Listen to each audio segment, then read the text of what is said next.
where and how you could be affected next on the show. If you or your partner earns more than 50 grand, then you won't get as much child benefit from today.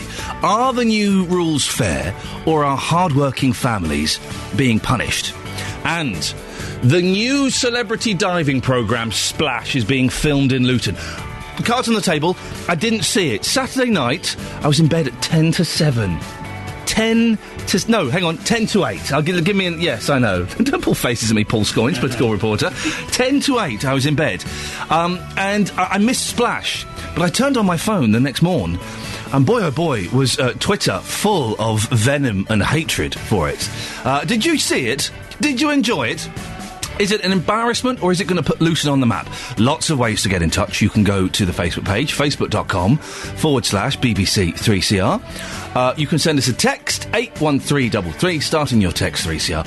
Or you can give us a call on the telephone. There are a couple of lines free now. 08459 455 555. BBC Three Counties Radio. The reason I was in bed at 10 to 8 on Saturday night, Paul Scoins, political reporter, you're that one, aren't you? Oh, I'm agreed. There we go. Is I took my little boy to see Mr. Maker in pantomime in St Albans. Of course. It was an exhausting experience, to say the least. Was there lots of, oh no, there isn't? Oh, there wasn't that much. In fact, there wasn't any, oh no, there isn't. There was a little bit of he's behind you. Well, that's a pantomime for you. But there was no, oh no, he isn't. Well, oh no, there isn't. I think you've got grounds to get some money back, actually. Well, I would have grounds to get some money back if I hadn't have got a free ticket. And then me and my boy got mentioned as well in the show. Wow. You know, they did a bit where we got some birthdays. It wasn't either of our birthdays, but we got mentioned. Did you put your name down saying that it was your birthday too? I may have done such a thing to impress my son. Hey, yes, who knows? And it worked. It worked. Now listen, we have some serious issues that we're talking about. As demand for housing grows, you may be worried about how the area in which you live is going to change in the future. Well, today Central Bedfordshire Council starts a consultation to build thousands of new homes.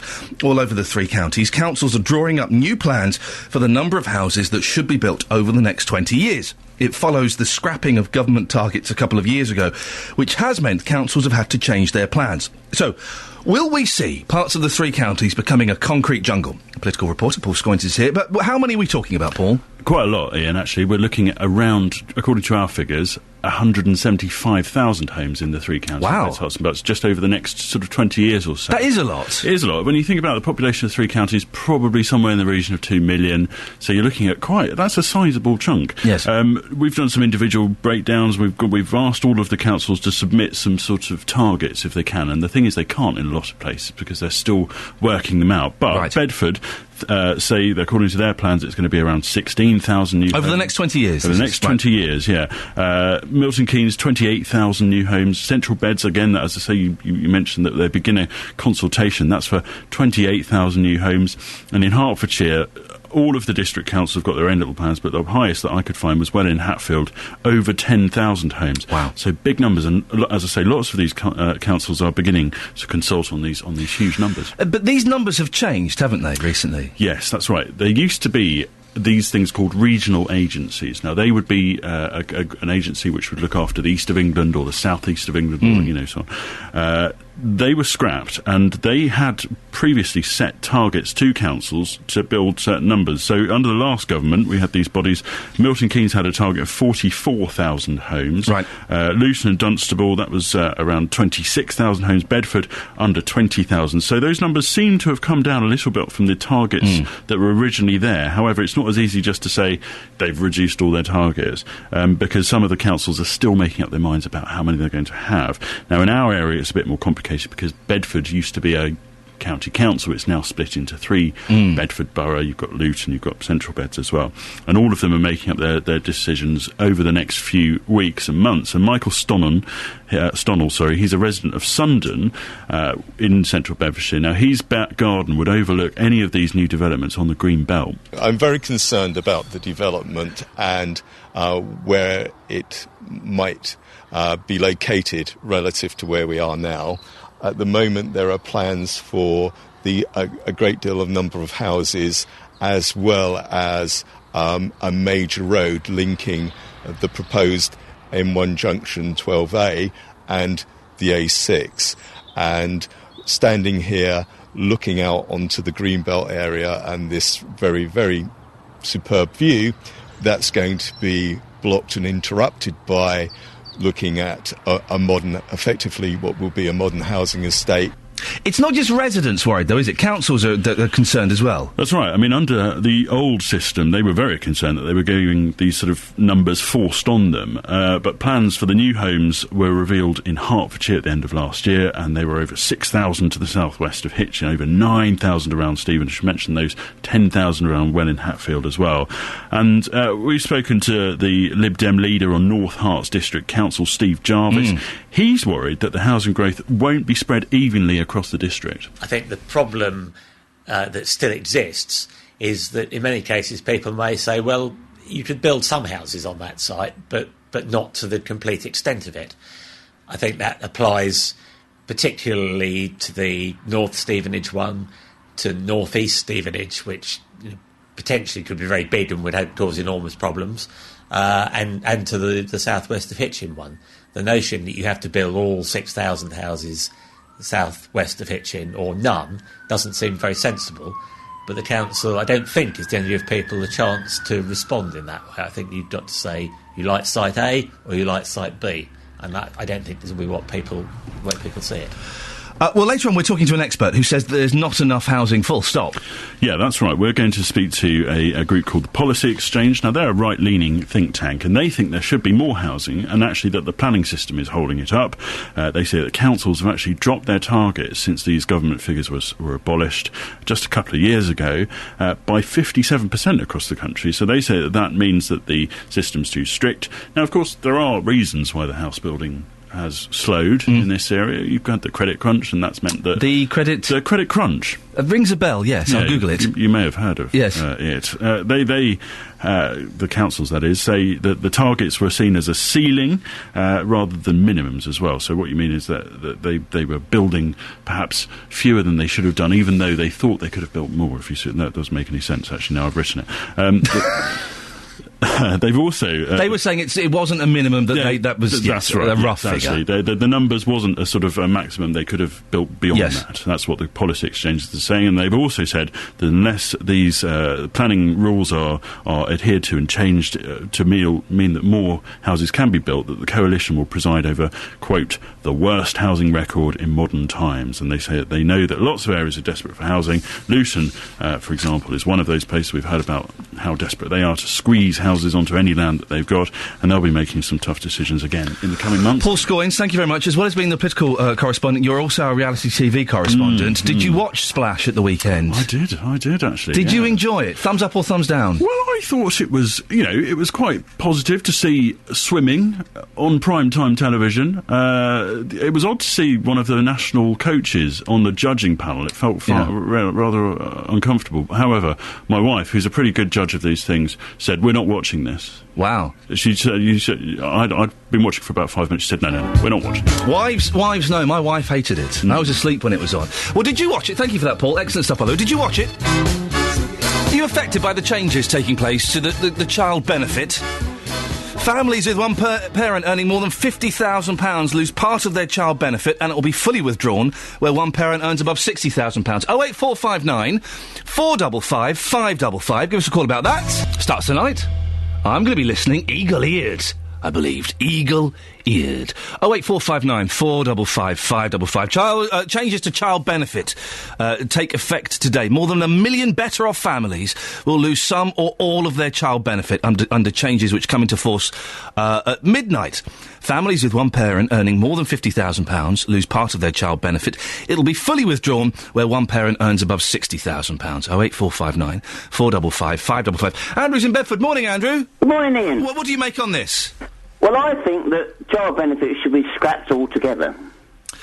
Because it's wrongly used. As you in the interview with that lady earlier, she seemed to think that child benefit was there to provide a more extravagant Christmas for her children. I suppose that means with expensive presents. The basic concept behind child benefit is just the basic rearing of children. It's not to provide them with the little luxuries of life. And poorer parents are encouraged to have more children to get more benefits, and they don't actually spend them on children in most cases. I mean, they spend them on extras cigarettes and satellite TVs and things like that. So I don't know. It should be scrapped altogether. All right, listen, I get the child benefit, and I don't deserve it. I certainly wouldn't miss it when it goes, and I'm not that bothered about it. And it's silly that we get paid it. But there are some families that really do need. I think it's 150 quid a year or 200 quid a year, something like that.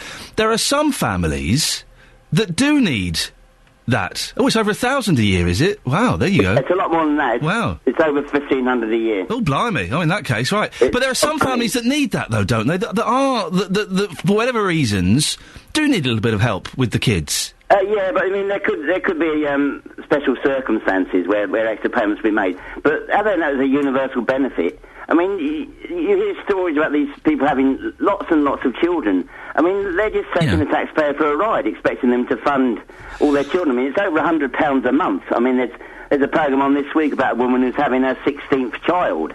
So that's costing the taxpayer £1,600 a month. Andrew, the changes in the rules here say that if you earn over 60 grand, then you lose it altogether. But if you've got two parents, that one earns 40 and the other earns 40, they still get it. Yeah, that's the thing. I mean, there was an example. I was watching the news this morning on the BBC. I mean, two parents together can earn 98,000, and they'll still get it because they're below the threshold. But Andrew, do you really? If you scraps it all together, yeah. I mean, even these rich parents. I mean, you see them. I mean, there's stories about. I mean, some of them may be anecdotal, but I mean, there was one about a woman in the post office queue talking to another one. She was collecting her child benefit. She said, "Oh, what are you buying the children out of it?" She said, "Oh no, we don't spend it on the children. We buy ourselves a nice bottle of wine every week." I mean, Andrew, you said earlier on. It's anecdotal, but yes, I think. I mean, as the old saying goes, if you can't feed them, then don't breed them. And as Andrew, I said to your person who answered the phone, yes. another young chap. Can you hear me? That saying, yes, it's true. I mean, Andrew, don't have as many children coming into it. You've solved the housing problem. There won't be as many adults in the future. Andrew, can you hear me? Yeah. Good. You said earlier on that you think there are families that are encouraged to have kids because of the benefits. Yes. Do you really believe that? Yes. I know it. Because I know families that. Because you know how expensive. Do you know how expensive kids are? Benefits don't cover the cost of kids. They help, but they don't cover the cost. These figures about kids and that. But I mean, that is cloud cuckoo land. I mean, parents. I mean, if those figures were correct, then nobody earning less than £250,000 a year could afford children, quite frankly. Andrew, I'm not quite sure what figures you're referring to, but thank you very much indeed. 08459 455 555. What do you think? Do you agree with Andrew in Bedford there, who said we should just scrap child benefit altogether? Do you think that these changes in the law go far enough? Would you like to see more? If you're going to be affected by this, how do you feel? Are you a little bit worried, a bit concerned? Oh, wait, it shows how much I know about the home finance. I've got no idea. My wife deals with all of that stuff. 08459 455 555. There's all... People say, don't they, oh, yeah, these people living on benefits, they're encouraged to have kids. Really? I don't think benefits actually cover the cost of kids. Kids are well expensive. I watched a little bit of Elvis over the weekend. I watched some of that, That's the Way It Is. I like Elvis. I don't like 50s Elvis. I think he's rubbish. I don't like 60s Elvis. I like 68 to 74. Before he got too fat and a parody of himself. Then, wonderful stuff. Wonderful stuff, indeed. Now, it was a big day in Luton Town's history as they triumphed over Championship team Wolves to gain a place in the FA Cup fourth round. They can now look forward to a trip to Norwich. Just in case you missed any of the action, here's a brief reminder.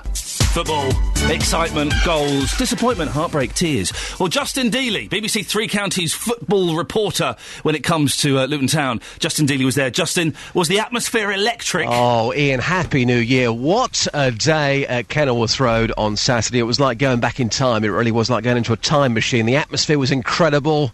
The shock of the round. Luton Town back on the front pages of all the newspapers yesterday. It was just a great feeling. Norwich away now in the fourth round. Yes, it's a Premier League side. I think a lot of people wanted a Manchester United, a Chelsea, a Tottenham at home, but they're still playing Premier League opposition, and it's all about the money. For winning that game on Saturday, they got over £60,000. Wow, that's a lot of Benjamins, yes. It's a lot of money. If they can beat Norwich, an extra 90 grand in the bank. And how much does that mean to a team like Luton? It means everything, because you've got to think, football finances, it's very, very tight right now. Luton Town, their ambition this season is to get back into the Football League. If they can keep on gaining money like this, they can spend that on players, hopefully, this month in the January transfer window, and ultimately get promotion back to the Football League, which is key for the club. Do they stand a chance against Norwich? On paper, absolutely no chance whatsoever, but it was the same on Saturday as well. You've got to go back to the 1980s for the last time a non-league side beat a top-flight side, so that tells you how tough it's going to be, but it's the FA Cup, it's the magic of the FA Cup, and you just never know. Justin, whereabouts are you off to today? What are you up to? Well, I'm outside the Luton Sports Village in Spire, the home of Splash, your favourite TV show, Ian. I missed it, and I'm keen to see it now, because apparently it was a stinker. Do you know what? I saw it on Saturday. It was absolutely terrible, scraping the barrel. I loved it. I absolutely loved it. Good for you. Well done. With you. But, of course, here, it is going to cause disruption. This facility costs £26 million. People coming out already giving me their reaction. This is George. I spoke to him a few moments ago, and he gave me his reaction to the programme. Rubbish. That bad? Yes, I thought so. OK, and as a user here, what's your reaction to the fact that facilities obviously can't be used as much whilst the filming's taking place? Well, it's daylight robbery. You're not happy about this, are you? No, I pay every month, and I'm being robbed of the facility. So, the views there of George. People not happy I like already. George. Yep, your George reaction? is good. Rubbish. Absolute rubbish. So he's inside there now going for a swim. But, two ways of looking at this, Ian. Yes. People are going to be disrupted, yes. But, let's look at this on a positive note. On Saturday, you had the Luton Town FA Cup game. Also this TV show. Luton was trending on Twitter. But for the right or wrong reasons, I would say for the right reasons. With the football and this marvellous facility, if it's here, let the people of Great Britain know that Luton has got one of the best facilities in the country. But, of course, George, he would disagree with that. One of the things that I know, we're running out of time, but I say that swimming pools do lose councils a lot of money. Yeah. So anything that they can do to get a bit of extra cash to ensure that swimming pool stays there, that's got to be a good thing, isn't it? Well, that's true. And also, Hazel Simmons, the leader of Luton Borough Council, said, look, this is great news for the town because it could bring extra money to local businesses via sponsorship as well. So, all in all, as far as the council are concerned, and this is a council-run building, they're saying this is positive for the town, certainly not negative. Are you staying there all morning, Justin? I'll be here all morning in my Speedos. We will Oh dear. What an image. Sorry, completely caught me off guard there. Pantomimes, Catherine Boyle. I went to see Mr. Maker in St Albans. It was flipping brilliant. I absolutely loved it. It was hilarious. Barry from EastEnders was in it. Although they didn't have any... oh yes you did, oh no you didn't. Oh, didn't they? They didn't do that. Oh, what a shame. Which I thought was odd. You went to see Louis Spence in Milton Keynes. Yeah, we were up to our eyes and oh no you didn't, oh yes you did. There was no He's Behind You though, surprisingly. Thanks very much. On FM, AM and online. BBC Three Counties Radio. Oh dear. We had He's Behind You. Well, it was mummies. There were mummies. They're behind you. But I love pantomime. My wife hates it. She thinks it appeals to the lowest common denominator. But I went with my little boy, who's going to be 3 in a couple of weeks, and it was his first pantomime. He was completely... He didn't quite know what to make of it, but we had a fantastic time. We got mentioned by Mr. Maker, and then we went to the stage door. If you've not got kids who are sort of 6 or under, you'll have no idea who Mr. Maker is. Okay, but he's brilliant. He's the modern day Tony Hart or the modern day Neil Buchanan. Does that make it easier for you to understand? And he's brilliant. Okay, and we went to the stage door so that my boy could meet him. And he was being mobbed. There was like Bieber fever there. There were literally a dozen young children standing there, having their picture taken. And what a nice man Mr. Maker is. Absolutely fantastic. Loved it. Coming up in the next 30 minutes of the show, new rules for child benefit come into effect today. Do you think they're fair? Or are they just punishing hard-working families? 08459 455 555. And did you watch the new reality show Splash? I missed it. And I'm gutted I missed it because, when you turn on your phone and go to Twitter, and it says 100 tweets, and everybody has been mentioning and talking about a show, saying it's bad, you've missed something classy. Celebrities competing in a diving competition at a pool in Luton. Was the programme an embarrassment to the town? Or will it put Luton on the map? Facebook.com/BBC3CR, 81333. Start your text 3CR. Or there's a couple of lines free. Give us a call now. 08459 455 555. Oh, that's nice. It's nice, isn't it? I mean, you want something a bit more on a Monday morning. You want a bit of that's more of a sort of Sunday afternoon, Saturday evening kind of song. But still, it's lovely. I'm not going to complain about it. Facebook.com/BBC3CR. You're up early, aren't you? You don't mind? You've gone on there to talk about Splash. Catherine says, I didn't learn anything from it, and I didn't feel better for watching it. But my children enjoyed it, and we could all sit and watch it together. So yes, I'll be watching it again. Good Saturday night TV. Now, I didn't see it, and I'm always slightly wary of commentators being rude about TV shows they haven't seen. So I'm kind of, I'm treading carefully here. But from what I've heard, there wasn't much action. You've got, 4 or 5 celebs diving. Now, a dive takes 6 seconds, and you've got a 90-minute TV show. How do you feel that? Hosted by the excellent Vernon Kay, and I say this without a hint of irony, I think Vernon Kay is fantastic. I think he's brilliant. And he's grossly underused. He moved to the ITV, bit of a mistake, I think. He's grossly underused, and... Could Vernon work his magic on this? Joe says, I did wonder why so many lights were shining from inside the swimming pool on the way to work. Now I know. I'm totally disinterested. Too many celeb programmes from producers who have no imagination about what to put on TV. Good quality TV is dead. No wonder all the reruns are being put back on. I won't be watching the new celeb diving. And Tammy says... why do we need yet another celebrity programme? Especially as these programmes seem to use people who are hardly celebrities, more like Z-listers who are desperate for work. This isn't real television. It's just mindless titillation for the masses. What happened to the real programme makers? I tell you why the Z-listers are doing it, because to appear on a Saturday night show like that on ITV, they would have been paid quite handsomely. I don't know, 5 grand, 10 grand? Now, when figures like that are mentioned, you'd do it, wouldn't you? You jump into a swimming pool for 5 grand, 10 grand, probably even more. Omid Jalili. So who was on there? Helen Lederer, Omid Jalili, someone from the Saturdays, and I don't know who else. It does... it sounds like the kind of rubbish that I would like.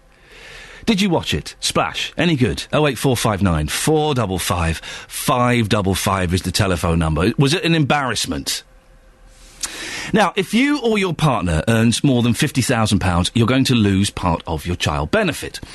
If one of you earns above £60,000, excuse me, it will be fully withdrawn. It's because of changes which come into effect at midnight. The government hopes to save £1.5 billion a year to help reduce the deficit. But how will it impact you? Reporter Serena Farrow spoke to parents in Harpenden and St Albans. We're very typically the squeeze middle. We pay for everything. We're entitled to nothing. Child benefit was the only thing we received from the state. That's gone now. But my real concern is that working parents who are entitled to child benefit have their pension payments protected for as long as they're in receipt of child benefit.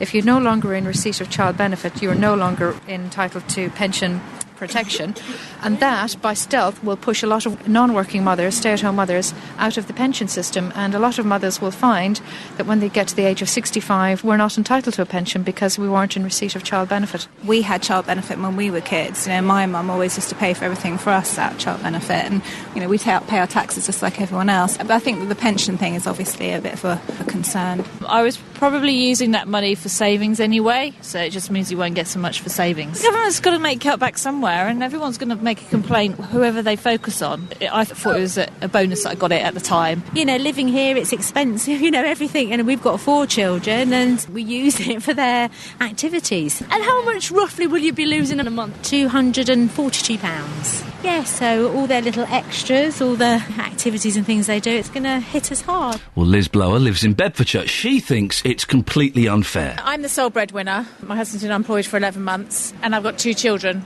under the age of 6, and it does help greatly. But because of my salary, they won't give them job seekers, they won't help with our council tax, they won't help with our rent. We get nothing from the government, and they're about to take my child benefit. And that's all because you earn, substantial amount. Yeah, I do earn a good salary of £60,000 over the band that they're going to cut to. We're comfortable, we're okay, but it's an issue, and I'm not happy. Well, and I don't think it should apply to necessarily what you earn as a home, but what each child requires and also what the individual circumstances are. So you think it should be assessed on the individual case? Absolutely. I know they have to, a certain guideline in place for families.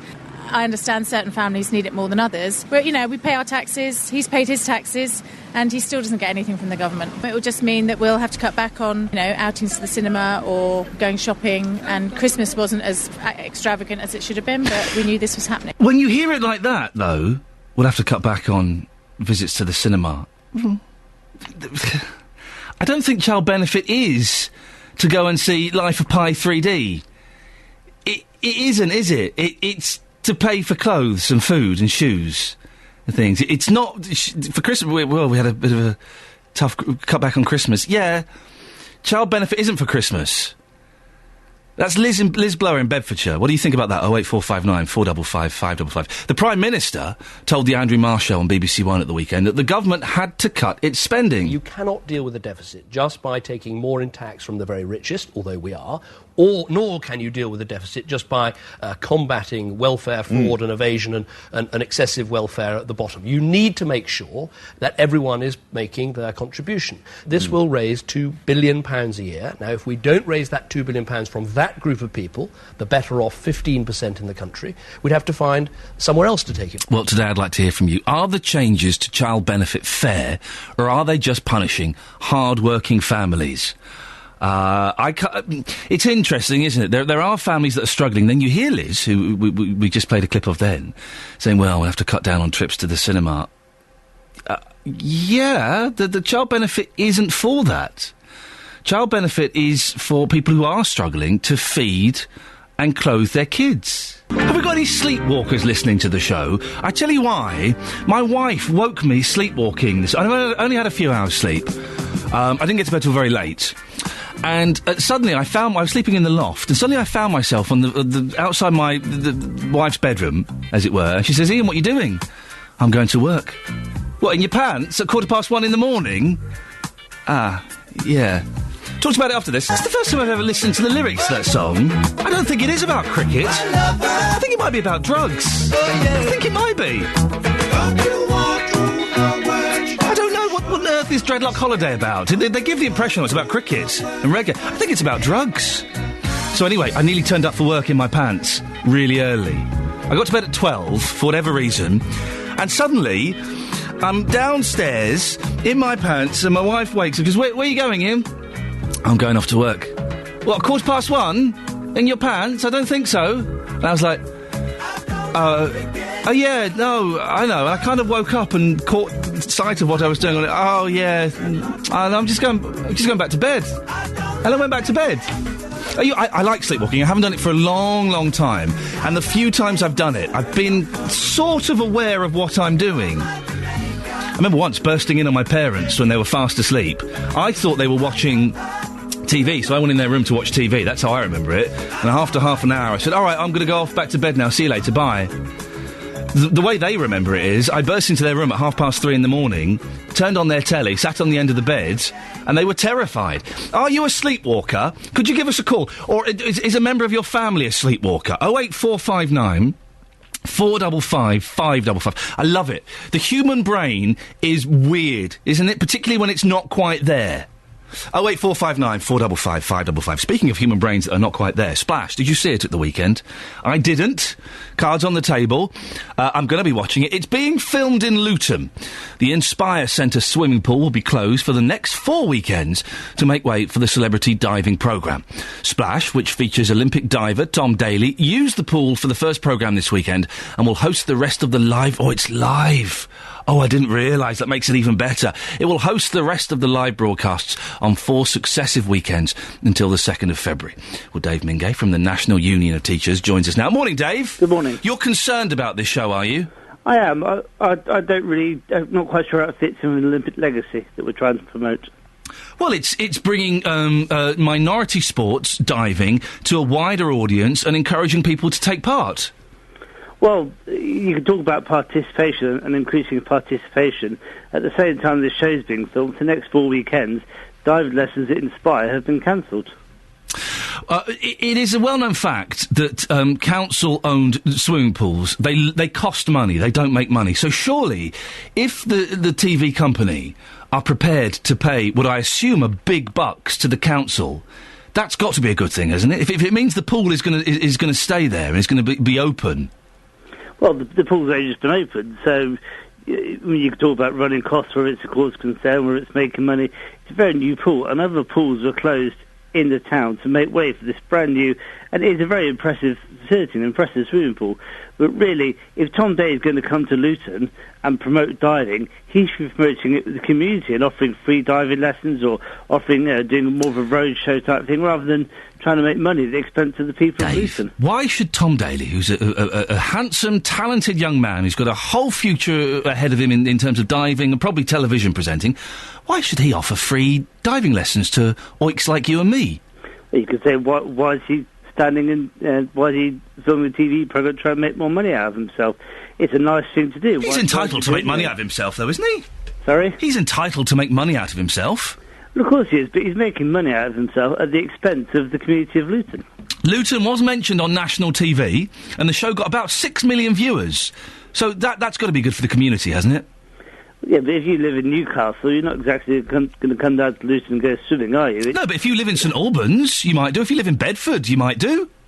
Well, as someone who does live in Bedford, it's quite a trek just to go swimming. I mean, the centre itself just does promote itself, but when you're cancelling swimming lessons and diving lessons for the community, for children as well as adults, then really I don't quite see the benefits. Luton has a pretty poor image from people outside of Luton. This will improve it, won't it? It'll give it a positive image. You get to see the new fantastic facilities, gets to see that it's a centre of sporting achievement. Maybe for the next few weeks, but after that it'll be dim and distant memory. I mean, by all accounts the show wasn't very good. I personally didn't watch it. It's not really my cup of tea. By all accounts it wasn't very good. People I know have watched it, so it wasn't very good. Didn't get very good reviews in the press. So really, he's making a very bad TV programme in Luton. Dave, listen, you didn't watch it and I didn't watch it. Here's a deal. We watch it, we both watch it at the weekend, we talk on Monday, because we might love it. All right, I'll just for you, Ian, I'll watch it at the weekend. There we go. We're going to thank Dave Mingay. Thank you very much, from the National Union of Teachers. We're going to watch it. I'm going to watch it at the weekend. It sounds awful, but it sounds brilliant at the same time. And I like those kind of shows. And swimming pools cost a lot of... I know this is a brand new facility, but they cost a lot of money to run. They don't make money. They cost the council money. So surely the pool's closed for 4 weekends. Really? Who's really going to go swimming? Who's going to take their kids swimming on one of the first weekends in January? Really? 08459 455 555. Saying that, on Friday I was talking about our local gym here at BBC Three Counties Radio. I went there on Friday. I'm going to go and join today, and I'm going to go for a swim. I've got my swimmers in my bag. Got my swimmers in there. Although I've not used them since the summer, and I got them out of my cupboard, and they're all down the leg. There's a big white stain. It's sun cream. Yeah, I know. It doesn't look like sun cream, though. Oh, and that doesn't sound like the travel bed, whereas this does.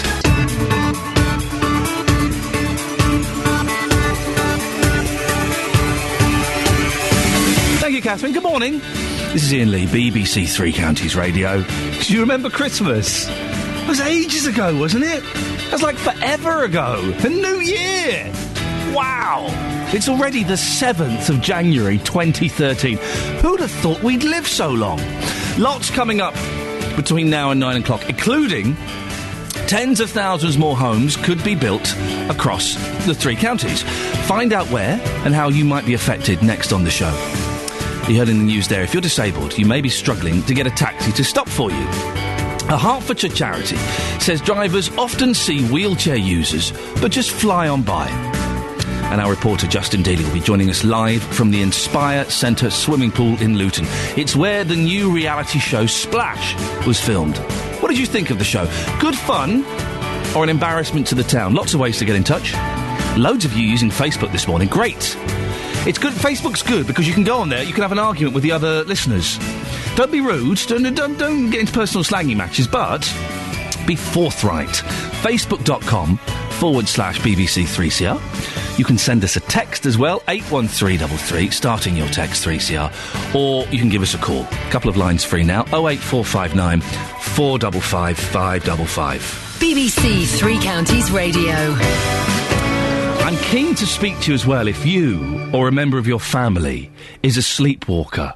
I did it last night, and it was very strange. I was going to work at 1:15 in my pants. And thank God my wife woke up. She said, Ian, what are you doing? I'm going to work. What, 1:15 in your underwear? Oh, yeah, no, I'm just going back to bed. If you or a member of your family do it, give us a call, 08459 455 555. What's the furthest you've ever got? Have you actually left the house? I could quite easily see myself leaving the house and just wandering down the street. 08459 455 555.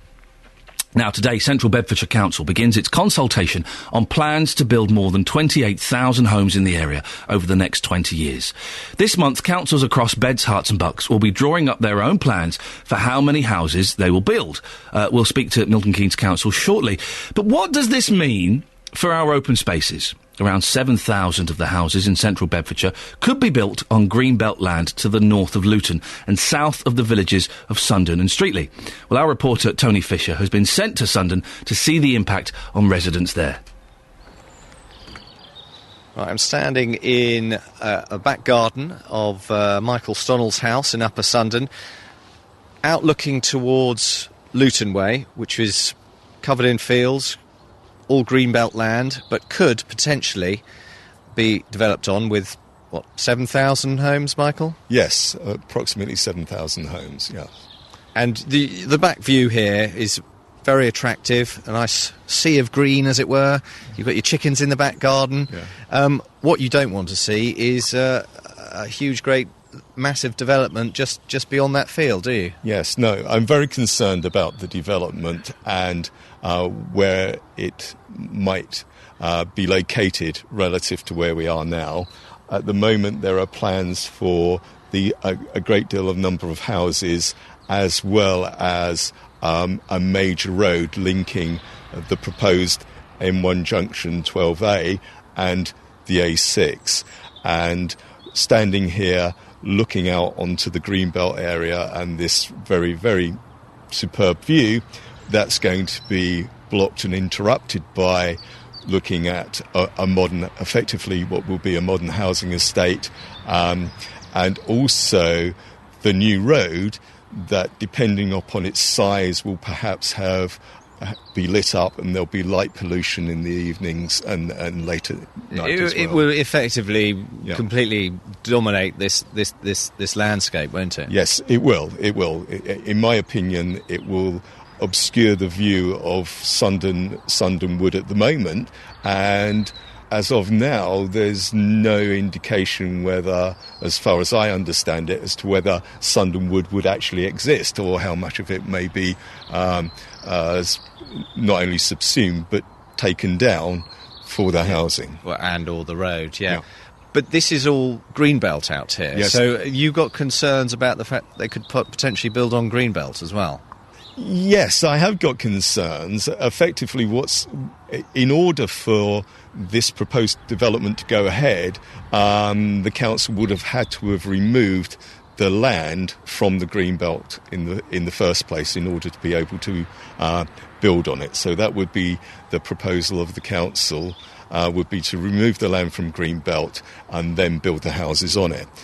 Now, if that happens, my concern is, well, what other greenbelt are they going to want to build on? And once the council have used a reasonable basis for taking this land out for this new development, then in my view it makes it easier for them to come back and say, well, we want some more greenbelt taken out. Potentially you could have a development almost up to your back garden. Oh, yes. There is no reason that at some point in the future that development can extend beyond where it's planned for the moment, right into effectively what is the bottom of my back garden. Well, that's our reporter Tony Fisher in Sundon. But with an ever-increasing demand for homes, they have to go somewhere. Later on in the show, we'll hear opposing views from the Policy Exchange and a housing expert. Well, Councillor Peter Geary is the Cabinet member responsible for housing in Milton Keynes, where there are proposals to build a further 28,000 homes over the next 15 years. Morning, Peter. Morning. It's a large number. How do you go about getting that figure? Well, this is far more about figuring out what people want and how many we can actually realistically build in Milton Keynes in the coming years. So how do you come up with the number 28,000? Is there a mathematical formula? No, we're looking at about 1,750 homes a year, and that's been the case for a number of years now. And looking about how that projects forward now, obviously that's a target that we set as a council, but we don't build massive scale housing ourselves, so it's nothing that we can actually do. But it gives us an idea of where we want to build. And we also in Milton Keynes have a formula about jobs as well, because there's absolutely no point in building homes if we haven't got jobs for people to come to. So that's interesting. So looking at 1.5 jobs per house. You've got the figures of 28,000. That's what you'd like, but then you're saying that's not actually up to you. Well, I mean, we don't build houses. If government started to build houses, we could set an exact figure of what we want to do. What we have to do is to set targets. Now we can control that by planning permissions, how many of those are issued, and there's already a massive amount of planning permissions been issued in Milton Keynes, but not being built. We've got other ways that we can encourage people to do it, but frankly, the most important thing about people building houses is people got to buy them. Currently, it is not easy for people to buy houses. Well, I was going to say, it is difficult to buy a house. Getting a mortgage is a problem. What percentage is going to be affordable housing? Milton Keynes, we have a figure of 30% affordable housing around the around that sort of figure. So that is generally the case, and that's pretty well where we'll be. Obviously, government is changing somewhat's done there, but any development over 15 houses has 30% of that as affordable housing. We're talking about large scale developments on the whole in this, so about 30%. Peter, how far ahead do councils think? Because when Milton Keynes was planned in the 60s.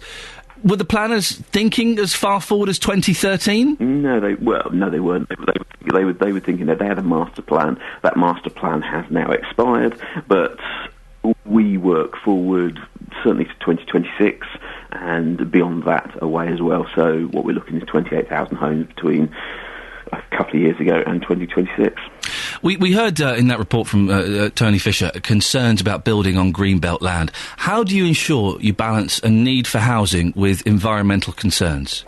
Well, Milton Keynes is a bit different in the fact that we are an expanding area, and there are areas that were deemed for housing many years ago, so we don't get into the issue about building on greenbelt land, but we have areas on our periphery that are having that issues, and this is where the removal of regional spatial strategies is a good thing, because this allows local people to make their choices. It doesn't allow government or a regional government, who we've never voted for and don't understand, to make decisions. This allows local people to say it, and as you say, it's got consultation today.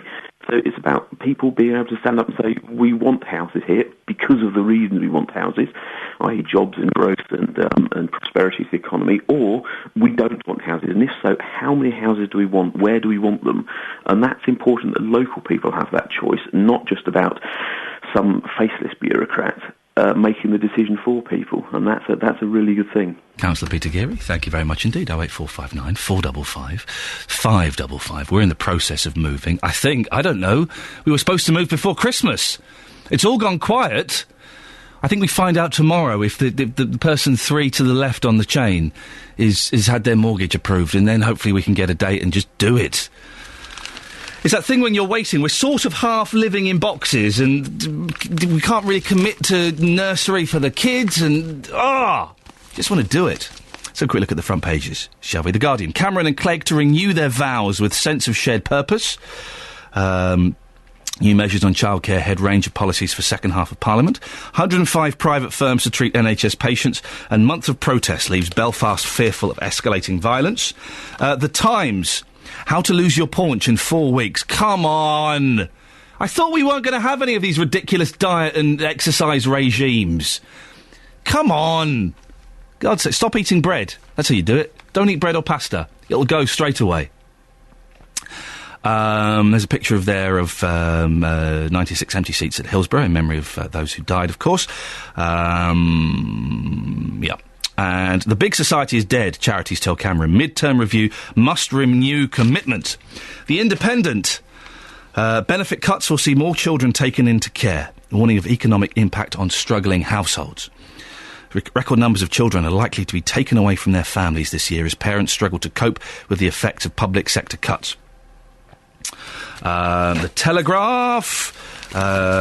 childcare help worth thousands for working mothers, and there's Prince Charles holding a baby. I don't know why, but he is. The Daily Mail has Denise Van Outen in a bikini. Yeah, it does. The Daily Express, super pill is key to living longer. Wow, there's a super pill?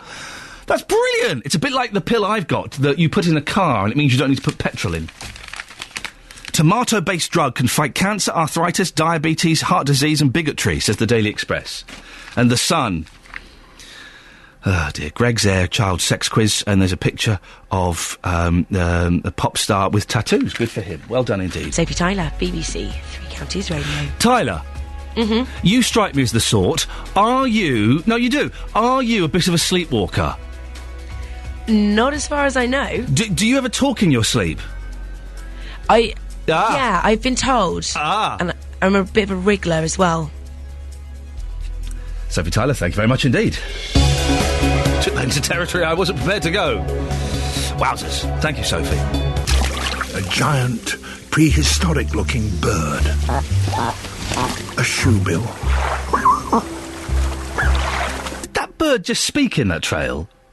That bird said something.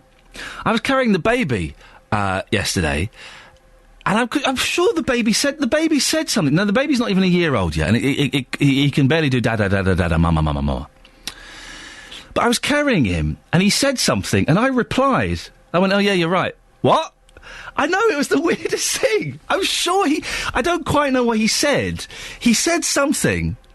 He said something like, oh, we're going downstairs now. Which is a pretty complex sentence. Oh, we're going downstairs now. Yeah, you're right. Huh? Maybe I was sleepwalking then as well. It was very odd. Maybe that LSD I bought in 1987 is finally starting to kick in. Who knows? It was a very, very strange experience. Now, did you watch the new show Splash at the weekend? Basically, it's celebrities diving. I know. It sounds so obvious and so awful at the same time. It's being filmed in Luton. The Inspire Centre swimming pool is being used for the celebrity diving programme. It features Olympic diver Tom Daley, and the pool was used for the first programme this weekend. It's live. I didn't realise it's live. That's a bold thing, to do a live TV show in a swimming pool. Well, earlier on, Dave Mingay from the National Union of Teachers told me he didn't think it was beneficial for the town, as diving lessons have been cancelled for people who use the pool. Neither Dave nor I have seen this, and we've both said we're going to watch it this weekend and discuss it on Monday.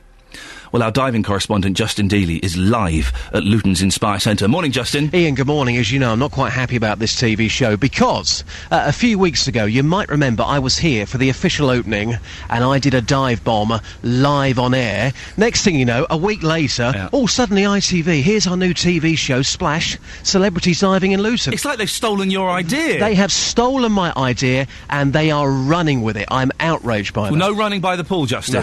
Or heavy petting. Absolutely. Boy, when I found out what heavy petting meant, boy, was I surprised. When is the competition pool going to be closed for Joe Public? Well, it's closed for quite a few days in January, so this month alone, the 11th, the 12th, the 18th, the 19th, the 25th and the 26th, and then into February as well, on the 1st and 2nd. And I think that's what's got people going here locally. They've waited so long for this facility, and it is a wonderful facility. It's cost £26 million, and suddenly we've had the official opening a few weeks ago, and now it's going to be closed for an ITV programme, which some would say is full of Z-list celebrities. But, you know, it does put Luton on the map. Can I just say, Z-list celebrities. Omid Jalili. Yes. He's been in a James Bond film. Yeah, and The Mummy. Legend, yes. He's had his own TV series. Jade Ewan, I've got no idea who she is, but she wears a gold bikini. Okay. Eddie the Eagle Edwards is on this week, I think. Oh, I've watched that, that's for sure. He's an Olympic hero. Yeah. Helen Lederer. It's been slated, come on, let's be brutal. You've been speaking to people this morning, haven't you? What have they been saying? Well, it's been a mixed bag, actually. I've been here since 6 a.m. this morning. This place is so busy, and here's a few opinions of what people have had to say. So, Kieran, you're going in for a swim right now. How often do you use these facilities here? 2 or 3 times a week, something like that. And just tell us how good the facilities are. Very good, very good. The pool's excellent. There's nothing like it in the area in terms of the quality of the water, lanes, changing facilities. Very good. OK, that's all fantastic. So how will this TV show affect you? Are you being told you can't use it on certain days because of the TV show? Yeah, there's a few dates in January where the pool is closed, and that's on the website, so it's not too much of a big deal just to not be here on those days. I'll just do some other form of exercise. So you're going to take the positive and say, do you know what, for a couple of days it's not a problem. This well and truly puts Luton on the map. This is great for the town. Yeah, it doesn't bother me so much, yeah. No problem, really. And your Speedos, what colour? Black. Here's Linda and Maureen. Linda, first of all, you saw the programme. Your reaction? I thought it was awful, complete waste of time, and a waste of Tom Daly's talents. Yeah. Diving is not the kind of thing you can do as a reality show. It's far too dangerous to do, and I think it was wrong to do it. OK, and yourself? I agree. I thought it was dangerous, outright dangerous, particularly when, I can't remember his name, Jake, hit the bottom. Yeah. I mean, he'd got that cut on his nose. And the other guy diving from the top, when he hadn't had much training, I thought was actually... very foolhardy. Yeah. Mind you, in saying that, the guy from Benidorm in his red shorts, he was all right, wasn't he? Yeah, he did look all right. He looked all right. He looked quite nice. But like I say, I did think it was dangerous. I thought it was the actual acting, if you like, throughout it was pretty diabolical. I won't watch it again. One thing that might have made it more interesting was to see more of the training. Yeah, that's to see how they got them to that level and so quickly. Because to my mind, it was just so stupid and foolhardy. Now, madam, you haven't seen the TV show yet. You've recorded it. You're going to watch it later on. But on the whole, this has got to be good news for Luton, hasn't it? Yeah, I would hope so. Yeah, there's plenty of bad news about Luton, and I think anything that shows it in a more positive light has got to be good for the town. And the facilities here are absolutely fantastic. It's no wonder that a TV production company would be interested. That's right, and I think the trouble is that where there is a little bit of disharmony about it being used is because we've waited so long for it. What have Luton Borough Council and ITV had to say about the show, Justin? Well, Hazel Simmons, the leader of Luton Borough Council, she says having the show going out live to millions of British households every Saturday evening would mean unprecedented positive publicity for Luton, which it is so important as we look to boost the local economy by attracting new businesses and investment into the town. So all good as far as they're concerned. This is run by Active Luton on behalf of Luton Borough Council. As for ITV, a spokesman said we are very, very pleased with the great start for Splash, and we're delighted. And we're delighted that so many people tuned in to watch. Now, despite all these reviews, 6.3 million people tuned in on Saturday. That was the most popular programme on Saturday night TV. And let's face it, Tom Daly, everyone loves him, don't they? Everyone loves a bit of Tom Daly. The test is, will it get anywhere close to that on episode 2? That's the thing. But the thing is, with this type of TV, as I mentioned to you earlier on, it's the lowest of the low. It's scraping the barrel, but that sort of TV for me is entertaining. My favourite TV show is Geordie Shore. It's 10 people from Newcastle going out into the local pubs and clubs and just doing funny things. I love that sort of TV. And obviously, from Saturday, the viewing figures would suggest this TV programme is going to be very popular. Love it or hate it. Now, Justin, someone on Twitter, a gentleman called Scott, is a fan of yours. Oh, I've got one. Yeah, you've got one. I've got one. He's written a song about you. Oh dear. Now I haven't got the song here, so I can't play it. I believe it might be a little bit potty-mouthed as well. But he sent me some of the lyrics. Can I read them to you? Oh yes, please. I love Justin Dealey from Beds, Hearts and Bucks. He's got a lovely, honest voice. Even though I love him, then I can't read the next bit, it's a bit rude. He just acts like one of the boys. One of the boys. Gonna make him love me, gonna make him care. Oh, that's nice. Gonna Scott, run my fingers through his hair. Can we get Scott on to rap that live across Beds, Hearts and Bucks? I'll be up for that. There's more. You don't love me, Dealey, but I love you, and I know exactly what to do. Gonna wait until you're after someone new, then I know exactly what to do. Hold on a second, it's going to go through my phone book here. Locksmith, OK, change the locks, get extra security. I'm scared, I'm very, very scared. I am going to... Scott, if you're listening, could you, if you get to record that, send it in and we'll as long as it's clean and not too stalky, we'll play that. Thank you, Scott. Is Scott the kind of person you'd like to be friends with, Justin? Yeah, I think so. It just goes back to that film. What was that film where she said, "I'm your biggest fan, I'm your biggest fan," and then she kidnapped him and broke his legs? Misery. Yes, Misery, yes, that's the one. Let's hope it won't turn into anything like that. Just now, I'd hate for you to be kidnapped. But if you do get kidnapped, we can give this evidence to the police, so we'll find you. All in the name of the Iain Lee Breakfast Show. Justin Daly, lovely to talk to you. Justin's going to be there all morning. 08459 455 555 is the phone number. Did you see Splash? The more I talk about it, the more I think it sounds brilliant. It sounds brilliant. Vernon Kay, who I'm a big fan of, no tongue-in-cheek, I think he's great, hosting a show live in a swimming pool with celebrities diving. Because it's live, right? And diving is actually quite dangerous. Remember that clip? There's a clip, isn't there, from one of the Olympics, not this one, maybe one before, where the fella dives off the diving board, obviously. Hello. But he gets it wrong and he cracks his head on the diving board, and as he lands, the pool starts to fill with blood. That could happen. That could happen to Eddie the Eagle Edwards. I don't want it to happen. He's a lovely bloke. But it could happen. And I think, secretly, that's what ITV are hoping for, aren't they? They're hoping for someone to crack their head as they land in the pool. 08459 455 555. We're getting lots of people phoning up going, it was rubbish. Waste of time. Do still call us, if that's you. I would love to talk to you, though, if you thought it was cracking. If you thought it was a wonderful piece of family entertainment and you loved it. 08459 455 555. Changes to family child benefits. Money's going to be cut. Someone's texted in, Mark in Bedford, 81333, starting his text 3CR. The child benefit changes are not fair. That lady with the one earner in the household, which is one of the people we spoke to earlier on, will not get it because she earns £60,000. Potentially her neighbours, with two people in work, both on 45k, will still be able to claim. Also, the HRMC didn't inform the people affected. And Emma's emailed 3cr at bbc.co.uk. If it was purely for food and clothes, it will be issued in the form of vouchers. It is for the use of all that a child needs to be healthy in both mind and body. That includes outings, holidays, books and much more. If this government really wants to make cuts, they should look at the way in which MPs are still abusing the allowance system, e.g. the Rail Fares Minister still taking £80,000 a year to have a car taken back and forth to London. That's your latest news and sport. More from me at 8 o'clock. News bin? Oh, I haven't put anything in, hang on. Make something up. Sorry, I'm messaging Paul Scoins, the political reporter. We're both joining gyms today, you see, and he's trying to get me to join the gym that he's joining, and I'm not keen, and... Right, yeah, well, I understand your concern there. Don't tell me to carry on filling when I'm asking you to fill for me. Isn't this the same thing? Oh, no, hang on. It's the same thing I read on Friday. Oh, for goodness sake. I'm going to have to go deeper. Catherine Boyle's going deep into the news bin. I'm ready now. Oh. Just you rustling has filled enough. Was it? Yeah.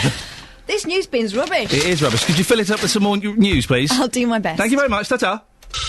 Call 08459 455 555. 08459 455 555. BBC Three Counties Radio. Yes. Political reporter Paul Scoins and I are both, like idiots, joining a gym in the first week of January.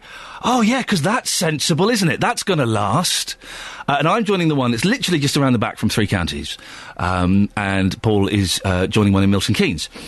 And the reason I'm joining this one is because it's literally around the corner. I've kind of got a dead 45 minutes after the show, hour. I can pop round there, go for a little swim, go for a run, do these kind of things, then come back in time for the excellent meeting that we have at 11 o'clock that we all enjoy. We do. My tongue is not in my cheek. And I'll feel refreshed and revived. And Paul's going, no, come and join my one, Ian, because we really can hang out and have a really good time there. I'm like, no, Paul, I don't actually want to be your friend in real life, and I'm going to join this one. So that's why I was late being ready for the show. Apologies. Lots coming up in the next 30 minutes, including, if you're disabled, have you ever struggled to get a taxi to stop for you? A Hertfordshire charity says drivers often see the wheelchair users and just fly on by. And an inside-out investigation has uncovered evidence of abuse in care homes across the east. In around 20 minutes' time, we'll find out more about allegations of abuse here in the Three Counties. 08459 455 555 is the phone number. Now, BBC Three Counties has learnt that disabled people in Beds, Herts and Bucks are finding it increasingly difficult to get taxis. Hertfordshire Action on Disability, a charity for disabled people, highlighted issues with taxi travel in their national review, saying that drivers often see wheelchair users but just, quote, fly on by, unquote. Well, Edward Costello is a wheelchair user from Houghton Regis, and he's experienced many problems trying to book a taxi with wheelchair accessibility. Morning, Edward. Edward, are you there? Edward. He's not there. We'll try and get him back in a second if we can. Are you a wheelchair user? Have you come across this phenomenon? 08459 455 555 is the phone number. I know later on in the programme we're going to be speaking to a discrimination lawyer to find out the rights and the wrongs legally of this. And I know that my mum's in a wheelchair. And we have great problems getting her around. And whenever we book a cab, we have to book a special kind of disability cab that basically is a minibus. And it's a minibus, and she gets wheeled in a ramp at the back, and she drives around in a minibus. It's a little bit pricey. The company that we use are excellent, though, and provide a superb service. We've never tried to hail a black cab with mum in a wheelchair. Do you know what? I've hailed black cabs with buggies before, with kids in. And that has proved difficult enough. They see a buggy and they're like, yeah, whatever. So I'm imagining with a wheelchair, it's going to be even worse. Isn't there a rule? Have we got any black cabs listening? Because isn't there a rule that if their light is on, they have to stop for you and they have to take you where you want to go? Isn't that right? 08459 455 555. Well, Edward Costello should be on the line now. Edward, are you there? I am. We lost you, sir. Thanks for coming back. That's all right. Run us through what happens when you call for a taxi. Yeah, I know that we're working for the Disability Resource Centre in Dunstable. A lot of us have found that you ring for a taxi and a lot of taxi firms can't take wheelchairs, or if they do, they often say that there's an extra charge. There's an extra charge for a wheelchair? Yeah. How much is that extra charge? I don't know. I've been charged about £3.50 a journey. Why? Because it's actually getting a wheelchair into the vehicle. That's what they say. If they can fit it in, there's no. Why would they need to charge an extra £3.50? Because it's actually having to get the ramp out, having to put it into the cab, right, and then putting the ramp back into the And there are some companies that you've called up that haven't got any cards that are suitable for wheelchairs. Yeah, there are a few around in Luton and that don't take wheelchairs at all. Have you tried to hail a black cab, Edward? I have, and I mean, it's very difficult because they do sometimes say, we're actually on a call when you sort of know that they're not as soon as they sit in a wheelchair. Yeah. I mean, I've actually been once. I went on training for while I was at the DRC, and I had a cab ordered. It came, a black cab. As soon as he saw the wheelchair, he said sorry. He said, I've got to go somewhere else. Oh, you're joking. Yeah, so I had to then ring up the company. They were very apologetic. I bet they were. But they had to send somebody else out. So, I find that, if I'm having to go somewhere through work, it can be quite awkward, because obviously there's appointments and that I need to keep. So it can be, because listen, I kind of think, if I need I don't really use cabs very often these days because I think they're a rip-off, but if I need a cab, I can just phone up a cab company, or I can go out in town and hail a cab, and I can jump in one pretty easily. I'm guessing you have to plan ahead a bit more. I do. I mean, that's the thing. I think, I think as far as disability issues are concerned, I think we need to look at as a country, about how disabled people are treated differently. I mean, as you say, if I'm going out even for an evening, I have to plan a taxi. I have to plan where I can actually go and eat. that kind of thing. Oh, no, don't listen. I say my mum's in a wheelchair, right? And last year, maybe the year before, we were taking her out for lunch with some friends. I can't remember where it was, somewhere. And we had to phone. I had to phone up all these restaurants to see, have you got wheelchair accessibility? And we found this restaurant, and he said, yep, we're wheelchair friendly. We got wheelchair accessibility. I said, right, I want to book a table for 6. There's one wheelchair. There's going to be one high chair. And we booked it all up. And he said, by the way, I should just tell you, the disabled toilets are up 12 stairs. Yeah. I said, right, is there a stair lift? He said, no. I said, how is that wheelchair friendly? Yeah. How am I going to get Mum up 12 steps? That's it, exactly. But if you've been in a black cab, Edward, how safe are they for people in a wheelchair? They're not really. I mean, again, you have to go up a steep ramp, but I mean, to be fair with taxi drivers, I mean, the taxis are not really made for disabled, for wheelchairs. You go up a steep ramp, you're then in a wheelchair, unsecured. So if you can't transfer into a seat, you're basically in a big wheelchair that could, if the taxi driver has to stop quickly or whatever, you'll just fly out of the chair and. Well, you've got a seatbelt in the chair, haven't you? You've got a seatbelt in the chair which you can use, but obviously if the taxi driver's going at 30 miles an hour and he has to stop, you're a bit like a bullet out of a gun, if you see what I mean. I know exactly what you mean. I understand that the situation is so frustrating that you've ended up buying a car yourself. Yeah, I mean, I've got a wheelchair accessible vehicle now because I know that that I can get where I need to get. Without, having to sort of organise in advance. But, I mean, I do think we need to also look at manufacturers and that to see whether or not there's a way of getting designing a black cab that actually is wheelchair-friendly in the sense that, when you're in the wheelchair, even if it was tied down, you're not facing the same way as the other passengers. Edward, let me play devil's advocate here. There'll be people that are saying, to make new black cabs or cars like that, for a minority of people, it's going to be expensive, and I might end up paying a little bit extra for you. What would you say to those people? Well, I don't think it... Well, I don't know. I mean, it's not just people in wheelchairs. You're talking about... people with prams. You've got people that have, got other walking disabilities or visual impairment. So there's quite a lot of people that use cabs that, that do have difficulty getting in black cabs. I think, maybe maybe manufacturers could look at ways of doing it that doesn't cost as much. Edward, listen, we're going to end it there. Thank you very much indeed. Edward Costello there, telling us his experiences of using or trying to use cabs, mini cabs and black cabs, whilst being a wheelchair user. Well, later on in the programme, we'll be speaking to a discrimination lawyer about that. And after 9, David Prever is filling in for Jonathan Vernon-Smith, who just seems to be taking the longest holiday in the world, for goodness sakes. David Prever is in, and on the big phone, and he's asking, should all taxi drivers be forced to take disabled passengers? I do find it amazing. Edward was saying that sometimes he has to pay a £3.50 extra charge because he's in a wheelchair. That's the thing that strikes me more than cabs not stopping. Cabs don't stop for me, because they think I'm an idiot. And I've had a black cab driver flicking me the V's as he drove past me.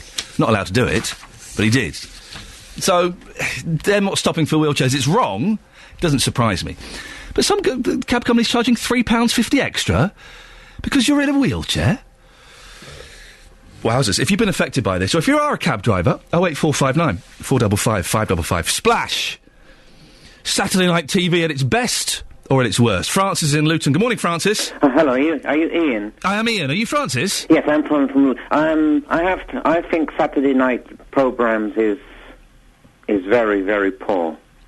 I don't watch Saturday night shows anymore. You don't watch Saturday night shows?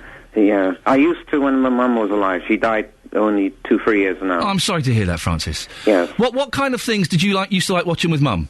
Well, I used to watch things like The Avengers, Danger Man. Hang on a minute. That was 40 years ago, Francis. That was the 60s and the 70s. Yes, I used to enjoy watching them. I bet you did. They were fantastic. So did you watch Splash at all this weekend? No, I didn't watch Splash. I was watching on Voyage to the Bottom of the Sea on DVD.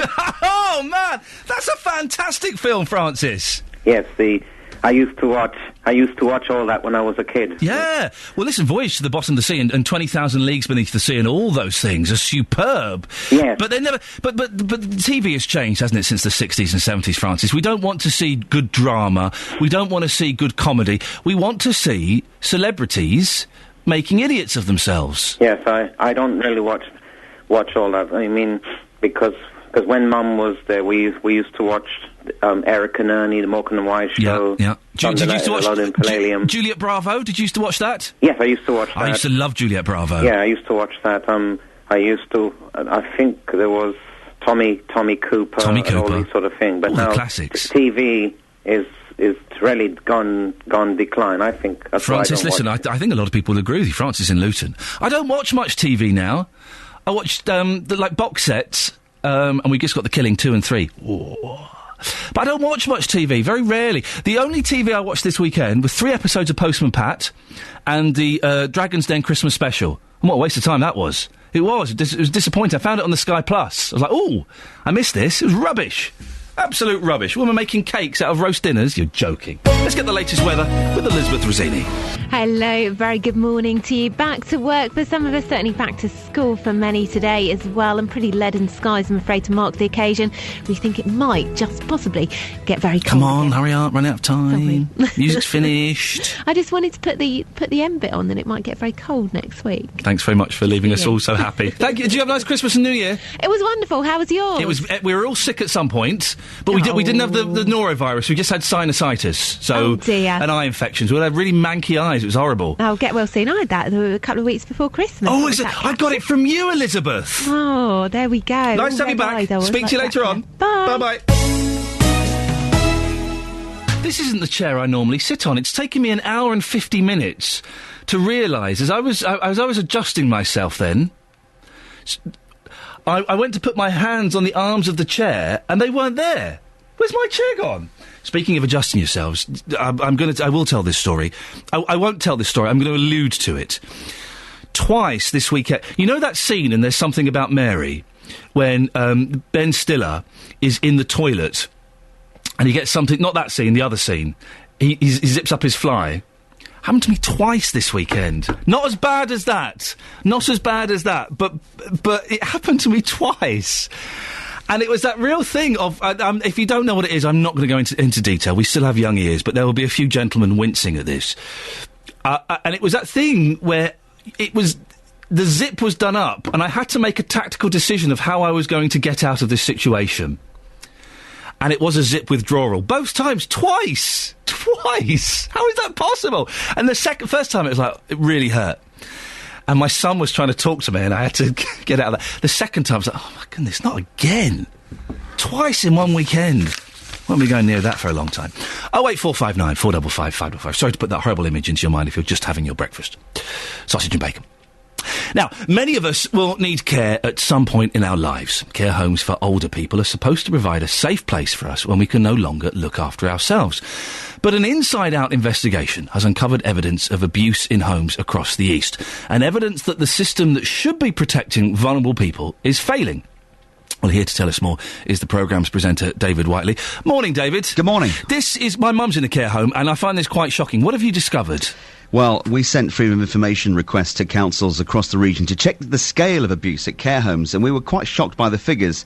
Here in the Three Counties area, looking specifically at Hertfordshire, there were 129 substantiated allegations of abuse within a care home between 2010 and 2011. Then within the last financial year, that number went up to 138. And across the whole of the Three Counties, many care homes are failing to meet compliance standards, according to the Care Quality Commission. Now, as part of our investigation, we looked at the case of a lady called Margaret Claydon. This was in Essex. She developed dementia, and her family had to face the fact that she did need care. They found a place for her in a privately run home, costing $3,000 a month. While in care, her daughter Joanna Simmons discovered that her mum had been abused. There was a new carer who was on an induction programme. It was her first night in the job, as far as I know, and she was told to shadow the night carer. Now, the night carer had been there for about a year, I believe, and she witnessed what she felt was definitely abuse, and she reported it to the authorities the following day.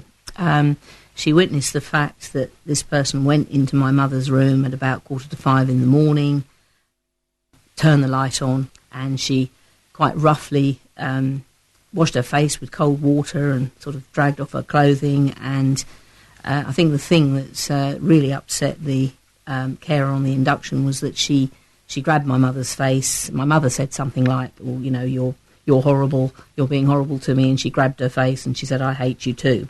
But to think that, you know, my mother was actually sitting in a room from about 5 o'clock in the morning beggars belief, really. And what's even more incredible about this is that the carer, who was found guilty and then subsequently, of course, sacked from her job, was later found working in another care home. I'm listening to that, David, and I've heard that and I've seen that. I've seen that kind of stuff. Yeah. Who's supposed to be keeping an eye on care homes? Well, local authorities and safeguarding boards have primary responsibility for safeguarding vulnerable adults, but it's the job of the Care Quality Commission to inspect care homes and refer any concerns to the local authority. Now, it promises to inspect everyone once a year, but now it says it cannot guarantee this will happen. Wow. Well, we invited the Care Quality Commission to take part in the programme. They refused. But they did tell us that compliance teams are working hard to complete this year's inspection programme by April. Gary Fitzpatrick is from Action on Elder Abuse. Well, when you've got care homes that chronically are not delivering, the quality of care is poor and poor and poor, and the quality of life for those people is appalling, then we clearly need urgent and robust action. We don't need to see a situation where it takes 9 months, 10 months, 12 months, 2 years, and all the time those people are suffering, they can't escape from there. It's almost like a life sentence to them. David, thank you for that. You can see more of that on Inside Out tonight at 7:30. Can we get you on for a lighter story next time? Yes, maybe we can. Yeah, it's grim, isn't it? I could have talked to you about stargazing. We've got that tonight, which is quite interesting. Oh, so give us a bit about stargazing, Yeah, then. because we're doing a story about, of course, there's Stargazing Live this week on BBC Two. Yes. With Professor Brian Cox and Dara. I never know how to pronounce his surname. O'Brien. Thank you, O'Brien. Yes. And we've done a story on light pollution and how it's actually getting a little bit better. And we partly filmed that in... Well, the whole programme tonight comes from Dunstable Downs, and we filmed there last week, and my goodness, it was cold. Yeah, I bet it was. Now, that Professor Cox guy, he's the good-looking one with the teeth, isn't he? He used to be in D-Ream, didn't he? He did. Things can only get better. Was he the keyboard player? I've got no idea whatsoever. I'm not that old. But I don't get why everyone loves him, don't they? Yeah, they do. He's a big hit. He's a big hit. I mean, do you like him? I don't get it. No. Him and the man that goes round getting choirs to sing. I don't get the fascination with either of them. I'm sure they're lovely. Maybe they should do a programme together. Yeah, well, they get alien choirs to sing. David, listen, thank you very much. You can see that on Inside Out tonight, 7:30 BBC One. Just going back to the story we were talking about, we mentioned Hertfordshire County Council in that report. They couldn't join us on the programme this morning, but they did send a statement. Public awareness of the abuse of adults has risen significantly over the last few years, and the number of cases reported in Hertfordshire reflects this. In every case where the CQC report a failing in one of their standards in a care home, we would work with the owners of the home to rectify that problem. Thank you very much for that, David. It is grim, and it always makes me sad when our most vulnerable people, who are supposedly in a safe environment, are being abused in that, and it's expensive. You heard there, the lady's in £3,000 a month. Mum pays just under £1,300 a week. A week until her savings fall below £23,000, and then the council kind of come in and help out. We're talking about wheelchair users being denied access to taxis. Andrew's from Hatfield. Morning, Andrew. Good morning. You're a taxi driver. I have been for 30 plus years, yeah. Would you ever... no, are you a black cab or minicab? I'm a licensed taxi, so a licensed taxi does not have to be a black cab. Okay. I'm not private hire, if that's what you mean. Okay. Have you ever turned away or refused someone in a wheelchair? Of course not. It would be totally wrong. Are you surprised to hear that people have been doing that, though? And it seems to be quite common. I'm really dismayed because up until recently, our local council, well in Hatfield, had a consultative group called the TQP, which was made up of the trade, council, police, and a person representing disabled people. He himself was in a wheelchair, actually. And we used to meet regularly and discuss all various things, and one of them would be Disability and Discrimination Act. The trouble at the moment is there isn't such a vehicle that satisfies all disabled people, because disabled people doesn't just mean someone that's in a wheelchair. My wife, for example, has had knee replacement and needs another one. there's a lot of people that suffer with arthritis and hip joint problems and so on. When you open the door of a black cab, if you've been in one yourself, you know that you can't just sit straight on the seat. You have to crouch down and go backwards into the seat. People with arthritis and replacement joints and so on don't find that easy. They prefer actually just to open the door and sit on a seat. So a black cab in those cases is unsuitable for them. Andrew, we heard earlier on as well that some cab companies charge £3.50 extra just because someone's in a wheelchair. Yeah, it's outrageous. But this is because the public don't understand the law. In a licensed taxi, that I work off the station in Hatfield, and I do bookings if people ask me to, but there's no provision in Welling and Hatfield, I can only talk about our area, for any extras of that kind. It just doesn't exist. Whether a person in a wheelchair, whether there's one person or 6 people that get in my car, the rate is the same. The meter goes on and the correct tariff for that time of day, and that's the end of it. So someone's saying, oh, you're in a wheelchair, that's going to be an extra £3.50 because I've got to get the ramp out. They're breaking the law. Well, no, you see, what happens is this is where the law is an ass. When you phone a company and you ask for a taxi, you will say the word taxi, but they may send you a taxi or they may send you a private hire vehicle. Yeah. That booking, regardless of what they send you, is called a private hire booking. It's a booking you've made, verbal agreement between you and the company to send a vehicle. Andrew, we've got to end it there. We're running out of time. Thank you very much for that. Interesting to get your opinion.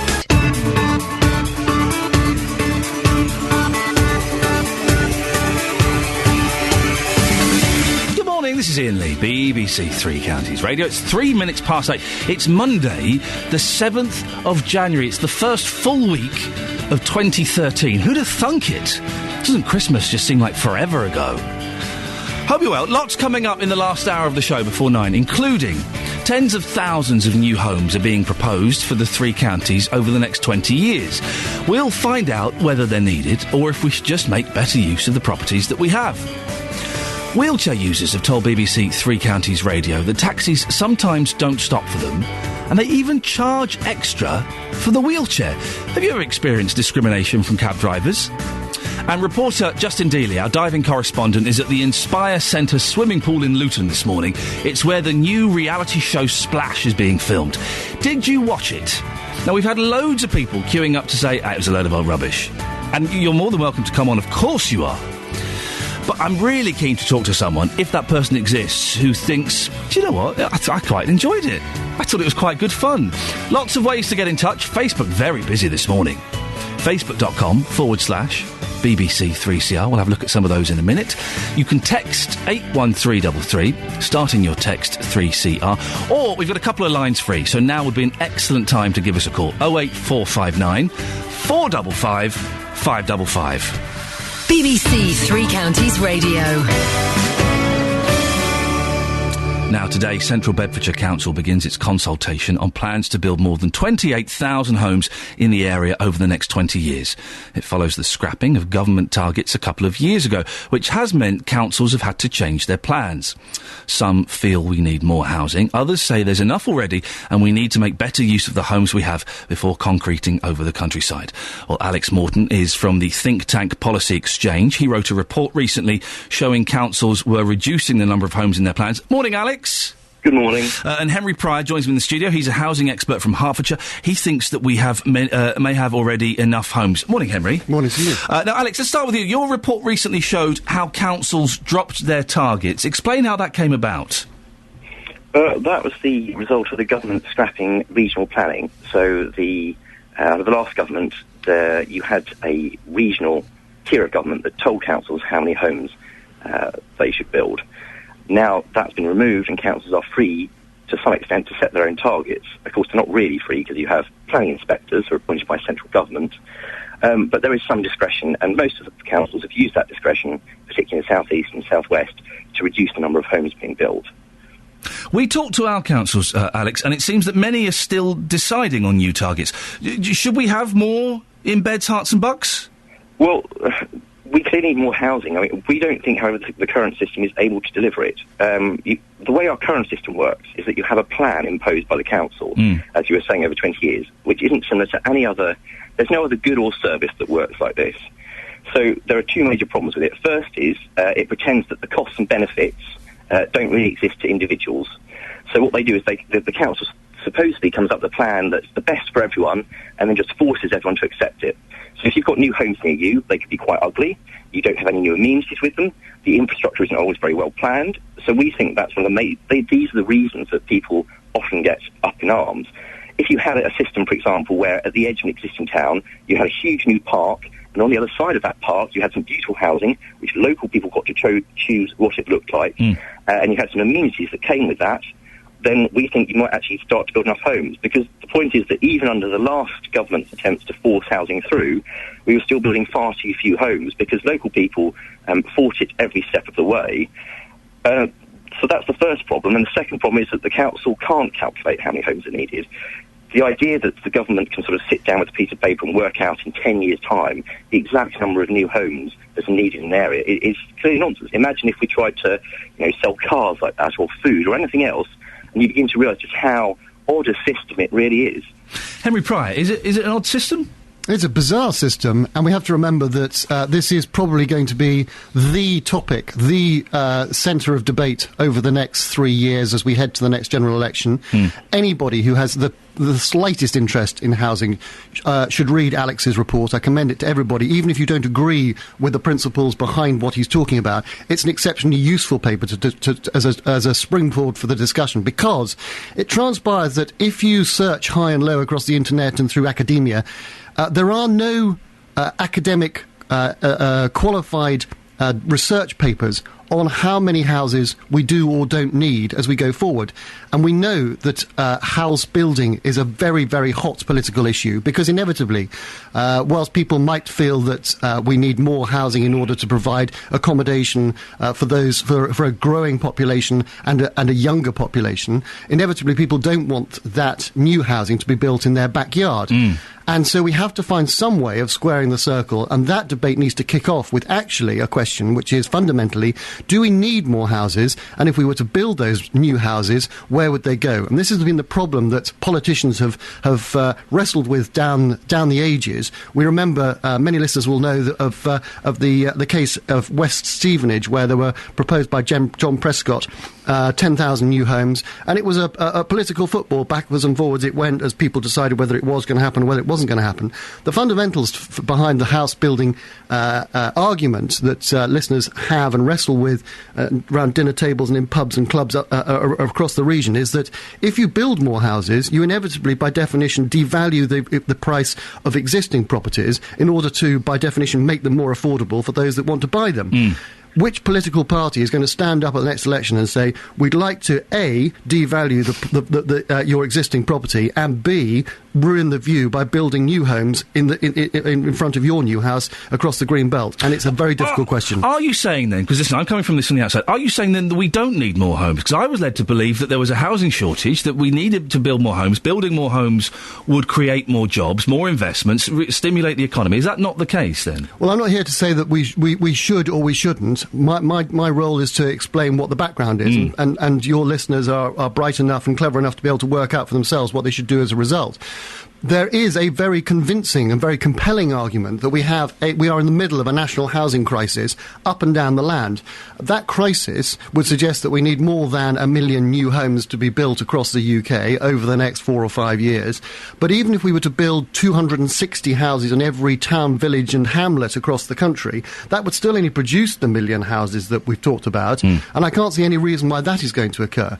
I mean, for me, the point is it's a disconnect between, if you have new houses built near you, unless you're basically a really good person, you're a homeowner, you've got a lovely view, you're not going to want someone like Barclays or Barratt's to come along and build what are frankly quite unattractive houses that, as you say, Henry was saying, ruin your view, that probably push the value of your property down, that lose green space. What we need is a fundamental re-evaluation of the system that says, look, if you get new houses built near you, you have complete control over the quality of what they look like. You have control over some green space, so there's always going to be green space in your area.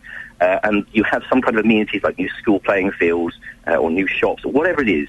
That's the only way in this country we're going to get anywhere near the amount of homes, rather than just telling people to shut up and put up with the current system, which governments, for both political parties, have tried for 30 years now. For 30 years we've had this constant battle between the people who own the existing homes and are worried about what's going to happen to their area, and the huge amount of young people who are basically at the moment completely, stuck at home, stuck in overcrowded accommodation. There's huge amounts of evidence that people aren't even having families anymore in the south, because unless you're very rich or you can get social housing, you're completely screwed.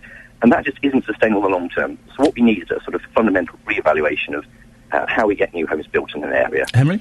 Well, it's interesting, you see, because one of the things one of the ways that we've sorted out who can and who can't buy a house or have a home, not only own a home but also rent one, because we have the crisis, the pinch is just as exacerbated in the rental sector as it is in home ownership, is that you say you let the market decide, and if you can afford to buy a property, then you can have one, and if you can't afford it, then you don't get a property. And that's why the central government in particular, is making big efforts to try and shift the centre of gravity away from London and the South East, where we do have exorbitant property costs, so that they're building HS2, for example, very controversial, going through our region, in order to try and move people away from London and the South East towards the Midlands. And we've got 17 new high-speed broadband cities that have been announced across the UK, again, in order to try and persuade people that you don't need to be in the crowded, congested London and South East.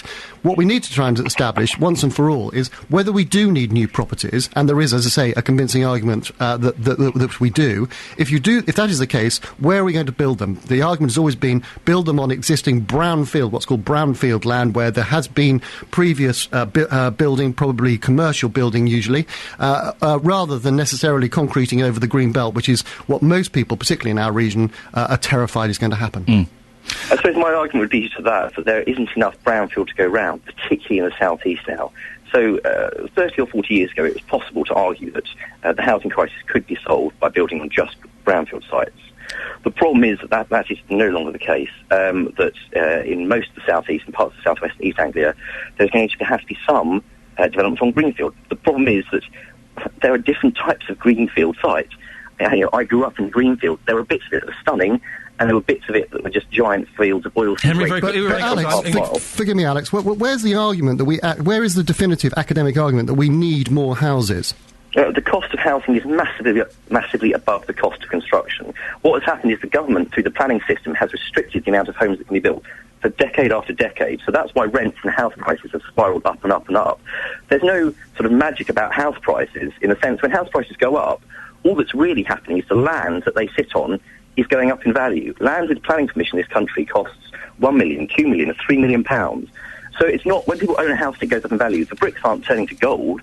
All that happens is there is a government-created shortage of land. That shortage of land, over time, means that the existing house prices go up. Henry, you've got 30 seconds. Do you want to come back on that? Frankly, I mean, the problem with this argument is I'd love a new Aston Martin, but nobody's going to help me to acquire one.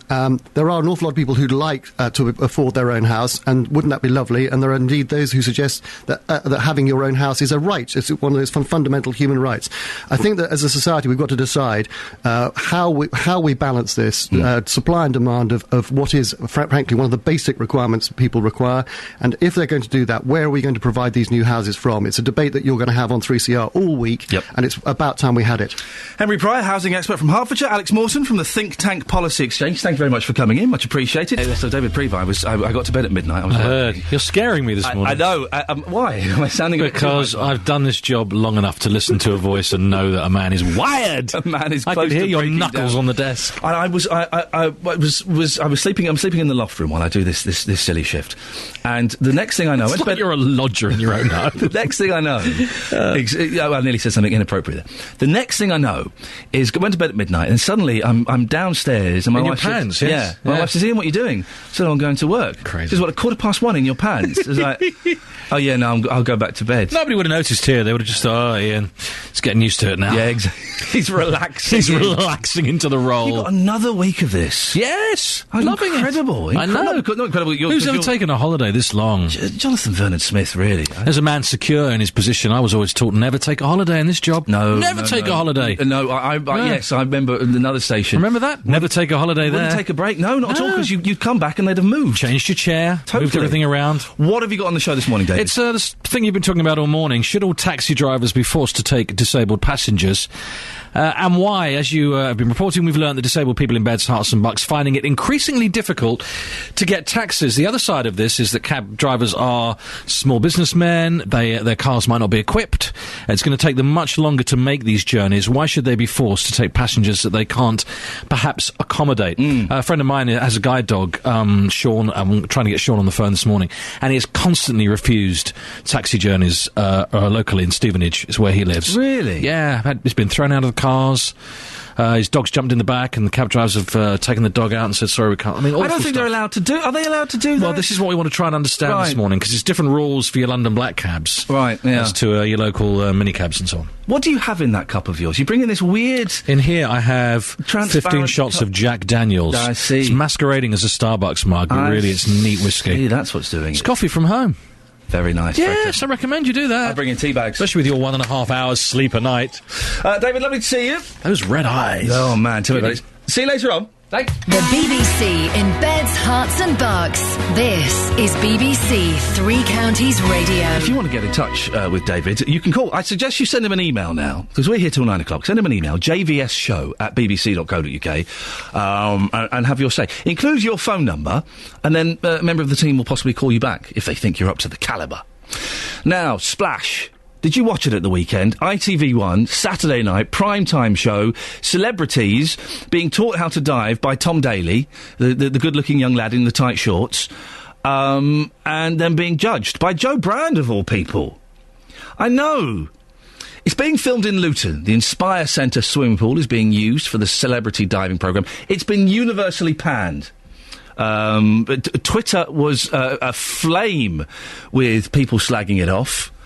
And all of the papers. The Express actually gives it a nice little write-up and says it was quite good. And it got a lot of viewers. Episode 1 got a lot of viewers. That's never the test. The test is episode 2. Well, earlier on, Dave Mingay from the National Union of Teachers told me he didn't think it was beneficial for the town, as diving lessons have been cancelled for people who use the pool. Our diving correspondent and official budgie smuggler, Justin Dealey, is live at Luton's Inspire Centre. Morning, Justin. Oh, I love it, Ian. Thank you very much I know indeed. you do. Yes, £26 million the facilities cost here. Lots of people very unhappy about this TV show. I've been talking to George, and he says that he's offended by the programme. Take a listen to this. I don't mind Luton Borough Council trying to get some money in, but the way they go about it in this particular instance, it just offends many of the members here and Luton residents in particular. So let's get this absolutely right. You're offended by this TV show because of the way that you've been treated as a member. I'm offended because my rights to the swimming pool have been taken away, effectively. Okay. So the views there of George, and of course in the first hour, Ian, he gave us a one-word answer on his way into the centre, that being rubbish. Somebody who's slightly more happy about the TV programme is Peter. Peter joining us live here in our radio car outside the Inspire Luton Sports Village. You liked the TV show. Tell us why you liked it so much. I thought it was very entertaining, and I thought it was nice for the community that they're doing it. Because a lot of people are saying this doesn't bring anything good to Luton, but others would argue, hang on a minute, you've got a prime-time TV show and it's being filmed in Luton. That's great news for the town. Yes, it is. And I said, I think it was very good, and I think it's nice to see that Luton's being involved in something on the telly. Okay. What about your friends and family? Do they also love it? The wife liked it, yeah, she enjoyed it, yeah. She likes it, yeah. Yeah. Fantastic. So you will be watching again this weekend? Oh, yes, definitely. Okay, and just lastly, who is your favourite celebrity on that TV show? Well, there wasn't really. It was just, just all of them. Any of them, just good fun. Yeah, they are. They're very good fun. Okay, yeah. lovely. Thank you very much. Very entertaining. Good stuff. Thank you, Peter. There you go. So the good and the bad, and of course, a lot of people unhappy because they are users, and the competition poll will be closed for a number of dates in January. Ian, they are the 11th, the 12th, the 18th, the 19th, the 25th, and the 26th, and then going into February on the 1st and 2nd of February. So the big competition poll here, it will be closed on those dates because of this TV show. But hey, love it or hate it, Ian. 6.3 million people tuned in on Saturday, but of course the big test this weekend, will they come back again? As you heard there from Peter, he definitely will be back this weekend. Have you ever dived off of a diving board? Yes, very badly. Really? I couldn't even go up there. Well, do you know, Omid Jalili at the weekend, I have to say, that was the fun for me. You know, Omid Jalili is a great comedian, we all know that much, but there he is, 10 metres in the air, in his big shorts, doing a a big dive. That was a shock. That was fun. It may be one of these, celebrity programmes again, but for a lot of people watching on Saturday night, they don't want a serious TV show. They just want some fun, and it was fun. Justin, excellent stuff as always. Thank you very much. Well, joining me now is the Daily Star Sunday's James Ingham, who was very supportive of the show on Twitter last night. James, you must have been the only voice that was bigging it up. Apparently so, yeah. I was surprised just by how much everyone seems to hate it. I haven't seen it, right, but the more I hear about it, the more I read about it, the more I think it sounds absolutely flipping fantastic. Exactly. Tell me exactly what happens in the show. It's very much the same kind of format as, Dancing and I, Strictly Come Dancing, these other reality shows where, this time you've got 5 so-called celebrities diving off against each other. They then go through the vote to see, the judging vote to see who gets the highest score. Then it's added to the public vote, and the people with the lowest get kicked off. It's as simple as that. And then they have, I'm assuming, the end of the series, they have a dive-off. They do. We'll have a celebrity diver, won't we? A celebrity diving champion. And what do they win? A place in the Olympics 2016 or something? Possibly. I think they go up again. I think they're Tom Daley's new synchronised partner for Rio. It does, but there wasn't much diving, was there? Because there was one dive. There was one dive from each, so there was 5 in total. Which I totally get what people are saying there, but I think people are not realising just how difficult the diving is, and it's really highlighting that as a sport. These people the celebrities haven't had much time to rehearse. It's not like Dancing on Ice where they've had the last 3 months to practice. They've literally only just found out they're on the show. They've had about 4 or 5 sessions, and that's it. And to be diving off a 10-metre board after 4 or 5 sessions... I couldn't do it. I couldn't go up there. Exactly. And I think people are missing the point at the end of the day. It's light-hearted entertainment that all the family can watch together, no matter what your age is. It's perfect Saturday night TV. Yes, the camera work was shocking. There's terrible links. The presenting was quite poor as well. Oh, really? Because it was Vernon. I like Vernon. I think he's good. Like Vernon. And Gabby is an amazing presenter as well. But look, I think it's going to improve. It did seem a bit like a pilot episode, right. But it was incredibly funny. It was camp. It was over the top. It didn't take itself seriously. It was trashy TV, but it was kind of trashy TV at its best. Do we know what celebs they've got? I know Eddie the Eagle Edwards is lined up. Anyone else we know? Eddie the Eagle, and he's supposed to be a bit of a dark horse, actually. He's supposed to be very good, so he might actually win something. We've got Joey Essex from Towie. We've got... I forgot the rest now. This is one of the few shows that they've not asked me to do. That's how low off the spectrum I am these days. Normally get asked to do all of this rubbish. You're going to stick with it, are you, James? You're addicted now, are you? I am addicted, and I'm going to stick with it. And you can't argue with the ratings. Yes, it was the first week, but it was the highest. Most watched programme of the night. The BBC had a programme on at the same time, which was better produced, kind of slicker and more intellectual, stimulating show, I suppose, called Britain's Brightest, and it beat that. But I'm sticking with it. And I think as well also that people have to remember that at the beginning, Strictly Come Dancing and Dancing on Ice weren't quite the shows that they are now. Yeah. So if the ratings stay, ITV will invest more money in it, the celebrities will get better, and this show will improve. That. Any reason why it can't. James, thank you very much. James Ingham there from the Daily Star Sunday. Honestly, it sounds awful, but it sounds wonderful because of it. Bob's in High Wycombe. Bob, did you watch Splash at the weekend? Yeah, certainly did, mate. Well, what did you make of it? It's a bit like wallpaper TV, really. It was on, and we were interested in the celebrities, and we were quite impressed by the level of skill that they showed. Yeah. But overall, it was just on in the background. Like I was saying to your researcher, I was with some friends up in Telford, and after the show, I asked them where the pool was, and they couldn't tell me. Oh, did they not mention it was Luton then on the show? Well, I don't know whether they did or not, but if they did, we completely missed that bit. We didn't even know where the pool was, so and we can't understand how it's good for Luton if we didn't even know it was from Luton. I suppose there's a point. I'm being told that it was mentioned possibly once, maybe a couple of times that it was from Luton. But yes, I suppose if there's nothing on there saying, hey, it's Luton, how can it be an advert for the area? Exactly, yeah. Bob, are you going to watch it again? We're going to give it a go to see if it improves. We're not too impressed with the camera angle, especially with the finale, with the professional divers at the end of it. Right. We couldn't see what was going on. There was too many shots of the crowd going, "Oh, crikey, what's happening there?" Fantastic. And it was. it was a bit dire, because we really wanted to see what was happening with the professional divers, and you couldn't see what was happening. Thank you very much. I like the way Bob says, it was a bit dire. Yeah, I'm going to watch it again. Wonderful. It sounds great to me. Honestly, it sounds the sort of thing I would series link and watch them all on a Sunday afternoon. Text 81333. Start your message with 3CR. Text charged at the standard network rate. This is BBC Three Counties Radio. Morning. Well, it's rattling past today, isn't it? 8:32 on Monday, the 7th of January. Lots coming up before 9 o'clock in David Prever, including wheelchair users have told BBC Three Counties Radio taxis sometimes don't stop for them, and they even charge extra for the wheelchair. Have you experienced discrimination from cab drivers? Well, we'll hear from a discrimination lawyer to find out what they can and can't do. And Luton Town will play Norwich in the 4th round of the FA Cup. I'll be speaking to manager Paul Buckle to find out how he's feeling about the draw. If you want to get in touch, the Facebook page, very busy this morning. Always good to go on there and have a little argument with the other listeners. Play nice, don't be rude, but you be feisty. Feisty but not rude. Facebook.com/BBC3CR. You can send us a text, 81333, starting your text 3CR. Or we've got a couple of lines free, so you can give us a call now. 08459 455 555. Now, BBC Three Counties has learnt that disabled people in Beds, Herts and Bucks are finding it increasingly difficult to get taxis.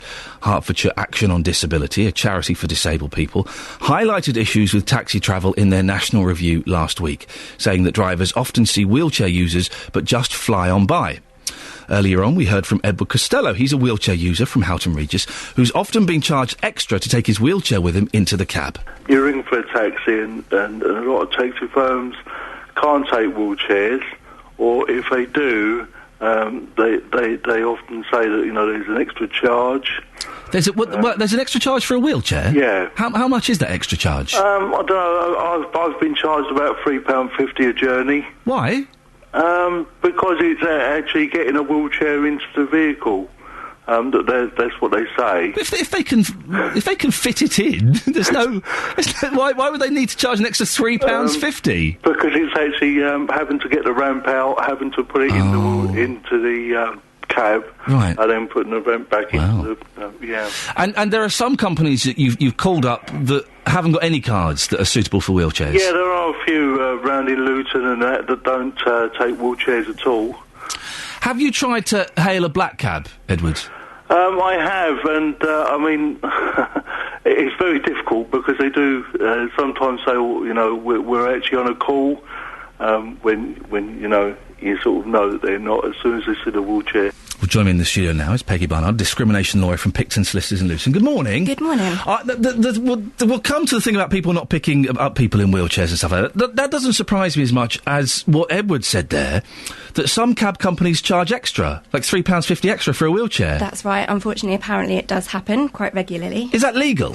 The law relating to disability discrimination just come a little bit closer. Sorry, let me move that there. There we go. Is contained in a lengthy piece of legislation which is called the Equality Act. Right. And the general rule in the Equality Act is it's unlawful for a provider of services, which includes a taxi driver, to discriminate against a disabled person in the provision of that service. So on the face of that would include that, generally speaking, it would be unlawful for a taxi driver to refuse to pick up a passenger in a wheelchair if they are able to do so, if their vehicle so allows, and also that it would be unlawful for them to charge an additional fee for taking the wheelchair. Because sometimes you have to pay a bit extra. I never understand why. If you've got suitcases or if you've got some big baggage or something. That's correct. But I would have assumed, as you kind of seem to be saying there, that to include the wheelchair as it's a bit of baggage, a bit extra, and therefore charge for it.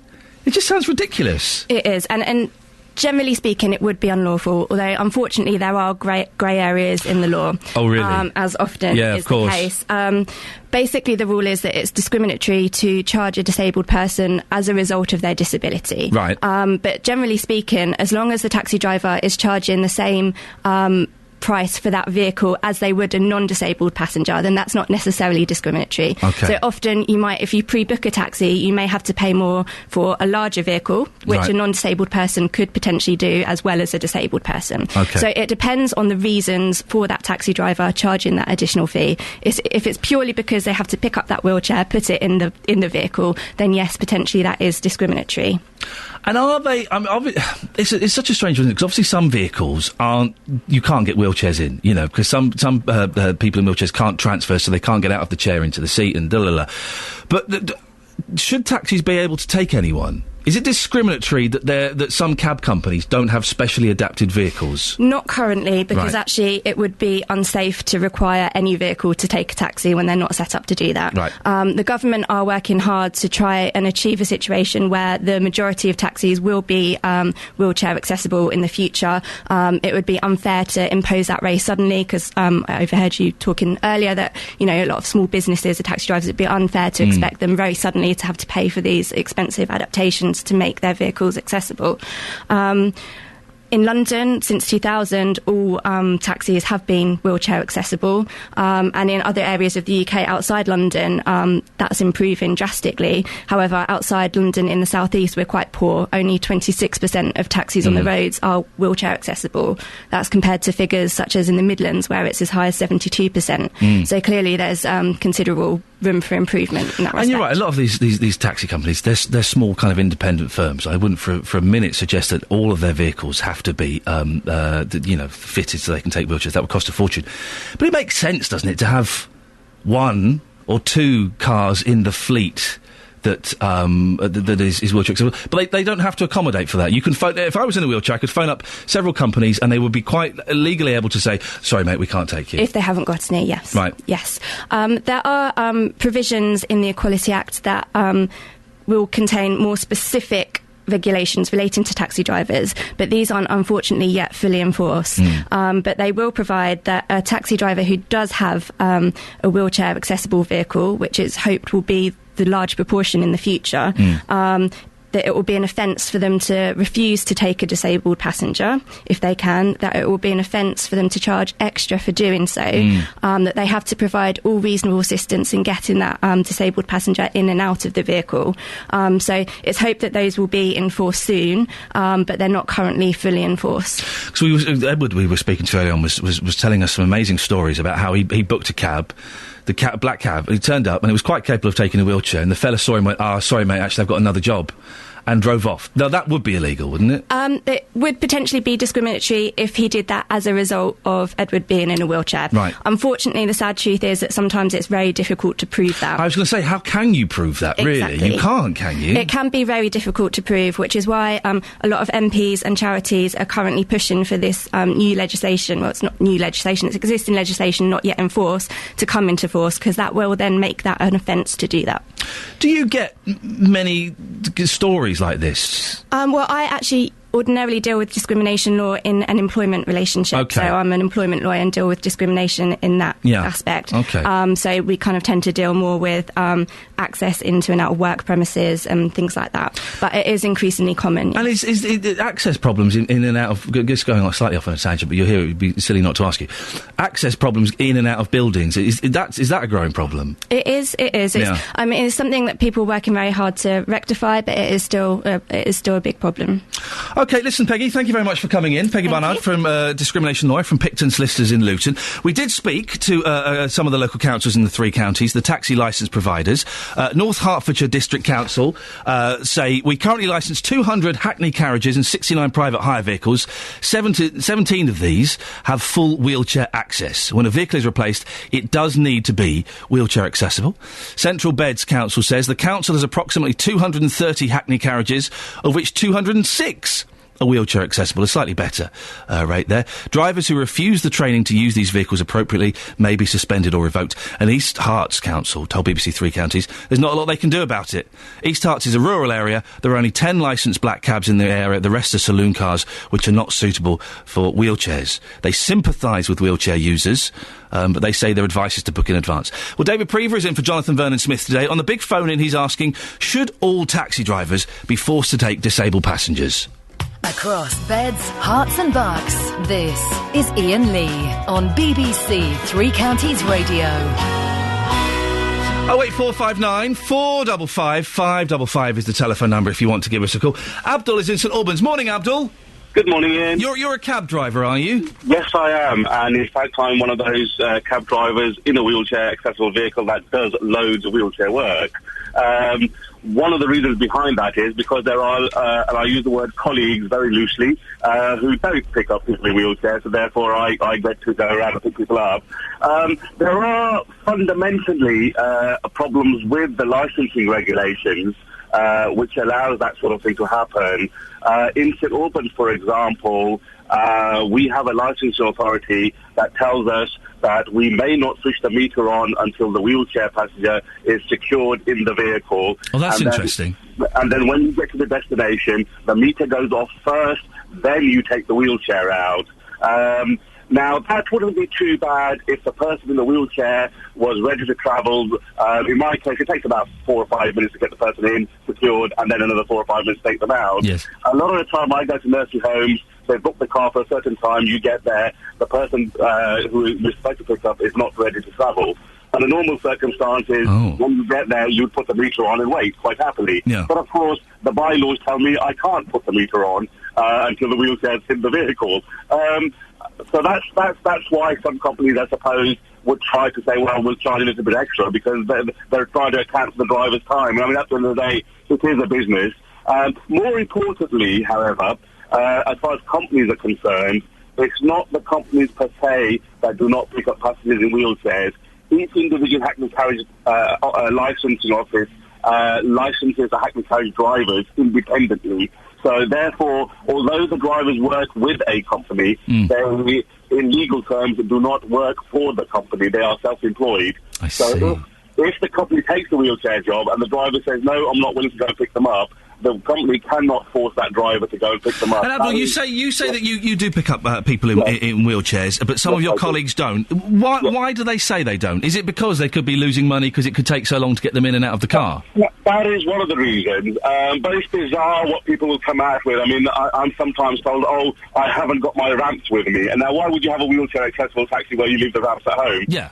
Sometimes, oh, I've got a backache. So there's all sorts of things. And bearing in mind, we all go through medical tests to get a license. So if you had backache and you had that much of a problem, you wouldn't pass the medical and you wouldn't be fit to drive a taxi anyway. So, like I said, there's random excuses they come out with, which are not always, the correct excuses.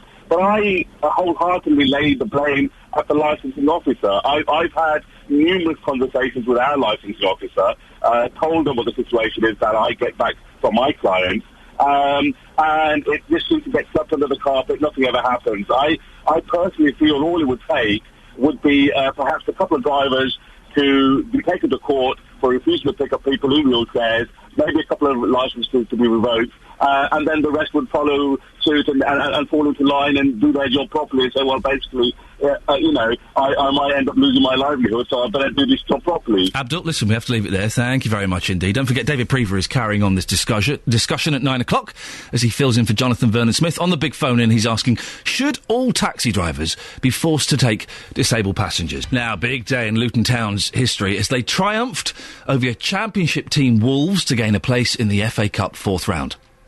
They can now look forward to a trip to Carrow Road to face Premiership team Norwich.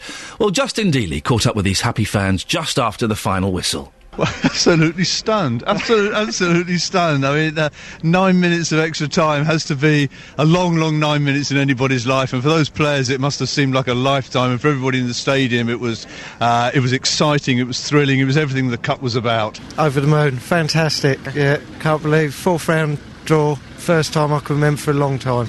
And I had a funny feeling about it today. I had a funny feeling that we'd do an upset. We can get a big game like that down here now and again. There's a sellout crowd. It was a great atmosphere. It was just a great occasion. So how do you feel this afternoon? You must feel good. Elated. Yeah. Yeah, absolutely brilliant. But again, just to say that the attitude of the players was totally different today. They really wanted it. They wanted it more than Wolves throughout the whole game. And playing Randell, sticking him on a bench, not playing him, was really the main reason why I think we won today. We had more in midfield, far more in midfield. Jonathan Smith, man of the match for me, brilliant. Well, joining us on the line now is Luton manager Paul Buckle. Morning, Paul. Morning. Congratulations. Thank you very much. You're sounding very calm about the whole thing. Is this your positive mental attitude? No, I think in football, you enjoy it for a second and then you move on. It's just the way it is. So, real contrast from when we lost at Woking. Where you sort of get written off for a little bit, and then you go and beat Wolves. So that's why I just keep a level head with things. But I was really, really proud of the players on Saturday. It was a brilliant experience for all of us, and we certainly enjoyed it. Well, you heard the fans there. The fans obviously enjoyed it, and you praised the crowd after the game. How important was the home support that you had? Well, I think, by virtue of you asking the question, it shows it plays a part. It's massive for us, huge. We know that we have to get out on the front foot, and the fans pay good money to come in, and we go out on the pitch to do good things and, show them what a good team we are. But there's no doubt about it, when the fans get behind us, like they was on Saturday, because we had nothing to lose, we're against a championship side, it can work wonders. So it's a case of, like I've said all along, of working together, trying to gel the two together, because Kenilworth Road was a scary place on Saturday, certainly for Wolves, and we got what we deserved. Paul, you've got a lot of commitments, haven't you, with the FA Trophy as well as a number of league games. Are you worried that you might be stretching things a bit too thinly? Well, there's not a lot we can do about it. I mean, unless we deliberately go out to play weakened teams or lose games, there's not an awful lot we can do about it. So if we're winning in the trophy and winning in the FA Cup, I said a while ago, it's unfair on us that we lose league games, in my opinion. So, but there's not an awful lot I can do about that. So I've tried to create a winning mentality at the club, which obviously hasn't been there because we've not got out of the division in 4 seasons or 3.5. So I want to create that first. I've tried to create that at the club, and at the moment, being in all the cups and the league is a good place to be. But as you say, it comes with the downside of falling behind in the league. Norwich next. How do you feel about that? You happy with that draw? I'm absolutely delighted because, obviously people talk about Man United or Arsenal or City or Chelsea, but certainly it's a Premiership club and it's brilliant for us. We've had that experience at home against Wolves, which was amazing, and now it'd be nice for our fans to go to a Premiership ground, and our players, all of our club. It'd be a brilliant reward for a great victory against Wolves. Now, Paul, something I was wondering, will you be staying with the same lineup for tomorrow's match versus Barrow, apart from obviously the unforced change with JJ O'Donnell having a broken nose? The reason being is, I think you looked a better team with Gray and Shaw running the front line. Well, we're training today. If you want to come and take the session, that'd be brilliant for me. I say that's for me. Listen, Paul, that was sent in from John in Luton. To be honest, don't think it was me. No, I'm joking. Look, at the end of the day, everybody wants to keep a settled team. It's been very difficult this season to keep a settled side. We lose JJ. John Shaw's got a huge cut on his head. So again, it's assessing it. If we could keep the same team every week, that would be brilliant for me. Listen, best of luck. Keep up the good work, and we'll speak to you when you win the next game. Cheers, Paul. Thanks a lot. Cheers, mate. There we go, Paul Buckle. For a second there, I sounded like I knew what I was talking about, didn't I? Didn't I? Just I didn't. That was sent in from John in Luton, and look, I made a football man laugh with my pretend knowledge. Sometimes, listen, I don't know anything about football, and I enjoy talking to people like that, because I genuinely find it fascinating, because it's something that's so different from my world, okay? But sometimes I wish I liked football, because you heard those fans that were speaking to Justin before the report there, right? And they were so excited and so enthusiastic, and they had something in their lives that I haven't got. I'm still waiting for Dealey to take me to a football match. We keep talking about it, and it's not happened yet. I'm hoping it happens at some point soon. Dealey, if you're listening, when are we going? Now, if you or your partner earns more than £50,000, you're going to lose part of your child benefit. If one of you earns above £60,000, it will be fully withdrawn. It's because of changes which came into effect at midnight. The government hopes to save £1.5 billion a year to help reduce the deficit. But how will it impact you? Well, our reporter Serena Farrow spoke to parents in Harpenden and St Albans. We're very typically the squeeze middle. We pay for everything. We're entitled to nothing. Child benefit was the only thing we received from the state. That's gone now. But my real concern is that working parents who are entitled to child benefit have their pension payments protected for as long as they're in receipt of child benefit. If you're no longer in receipt of child benefit, you're no longer entitled to pension protection, and that, by stealth, will push a lot of non-working mothers, stay-at-home mothers, out of the pension system, and a lot of mothers will find that when they get to the age of 65, we're not entitled to a pension because we weren't in receipt of child benefit. We had child benefit when we were kids. You know, my mum always used to pay for everything for us out of child benefit, and, you know, we pay our taxes just like everyone else. But I think that the pension thing is obviously a bit of a concern. I was probably using that money for savings anyway, so it just means you won't get so much for savings. The government's got to make cutbacks somewhere, and everyone's going to make a complaint, whoever they focus on. I thought it was a bonus that I got it at the time. You know, living here, it's expensive, you know, everything, and we've got 4 children, and we use it for their activities. And how much roughly will you be losing in a month? £242. Yeah, so all their little extras, all the activities and things they do, it's going to hit us hard. Well, Liz Blower lives in Bedfordshire. She thinks it's completely unfair. Have a listen to what she says, because a couple of you found this a little bit controversial. I'm the sole breadwinner. My husband's been unemployed for 11 months, and I've got 2 children under the age of 6, and it does help greatly. But because of my salary, they won't give them job seekers, they won't help with our council tax, they won't help with our rent. We get nothing from the government, and they're about to take my child benefit. And that's all because you earn, well, substantial amount. Yeah, I do earn a good salary of £60,000 over the band that they're going to cut to. We're comfortable, we're okay, but it's an issue, and I'm not happy. Well, and I don't think it should apply to necessarily what you earn as a home, but what each child requires, and also what the individual circumstances are. So you think it should be assessed on the individual case? Absolutely. I know they have to, you know, a certain guideline in place for families. I understand certain families need it more than others. But, you know, we pay our taxes, he's paid his taxes, and he still doesn't get anything from the government. It will just mean that we'll have to cut back on, you know, outings to the cinema or going shopping, and Christmas wasn't as extravagant as it should have been, but we knew this was happening. Well, the Prime Minister told the Andrew Marr show on the BBC One at the weekend that the government had to cut spending. You cannot deal with a deficit just by taking more in tax from the very richest, although we are, nor can you deal with a deficit just by combating welfare fraud and evasion and excessive welfare at the bottom. You need to make sure that everyone is making their contribution. This will raise £2 billion a year. Now, if we don't raise that £2 billion from that group of people, the better off 15% in the country, we'd have to find somewhere else to take it. Well, you've been having your say on Facebook. Darren says, if someone on wages of over £1,000 a week can't cope with the £20 benefit, maybe one less takeaway a week is in order, or a couple of bottles of wines taken off the shopping list. Michael says, whilst I agree that those on the sort of money involved should not receive the child benefit, the government have come up with a very clumsy way of achieving the change. The HMRC can't deal with the number of people they already have to deal with, as it took me many phone calls and letters to get my tax affairs in order when I retired and had to deal with 3 different tax offices.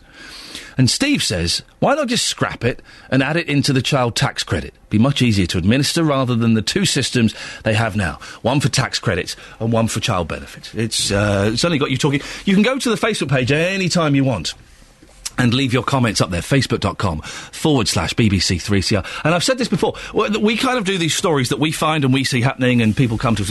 If there's something out there that's happening to you, and it can be huge or it can be a tiny, tiny thing, if you think it's relevant and that we should be talking about it on this show, then do send us an email anytime, 3cr@bbc.co.uk. That's how we get some of our best stories. 3cr@bbc.co.uk. Marking the subject, Iain Lee, breakfast. There we go.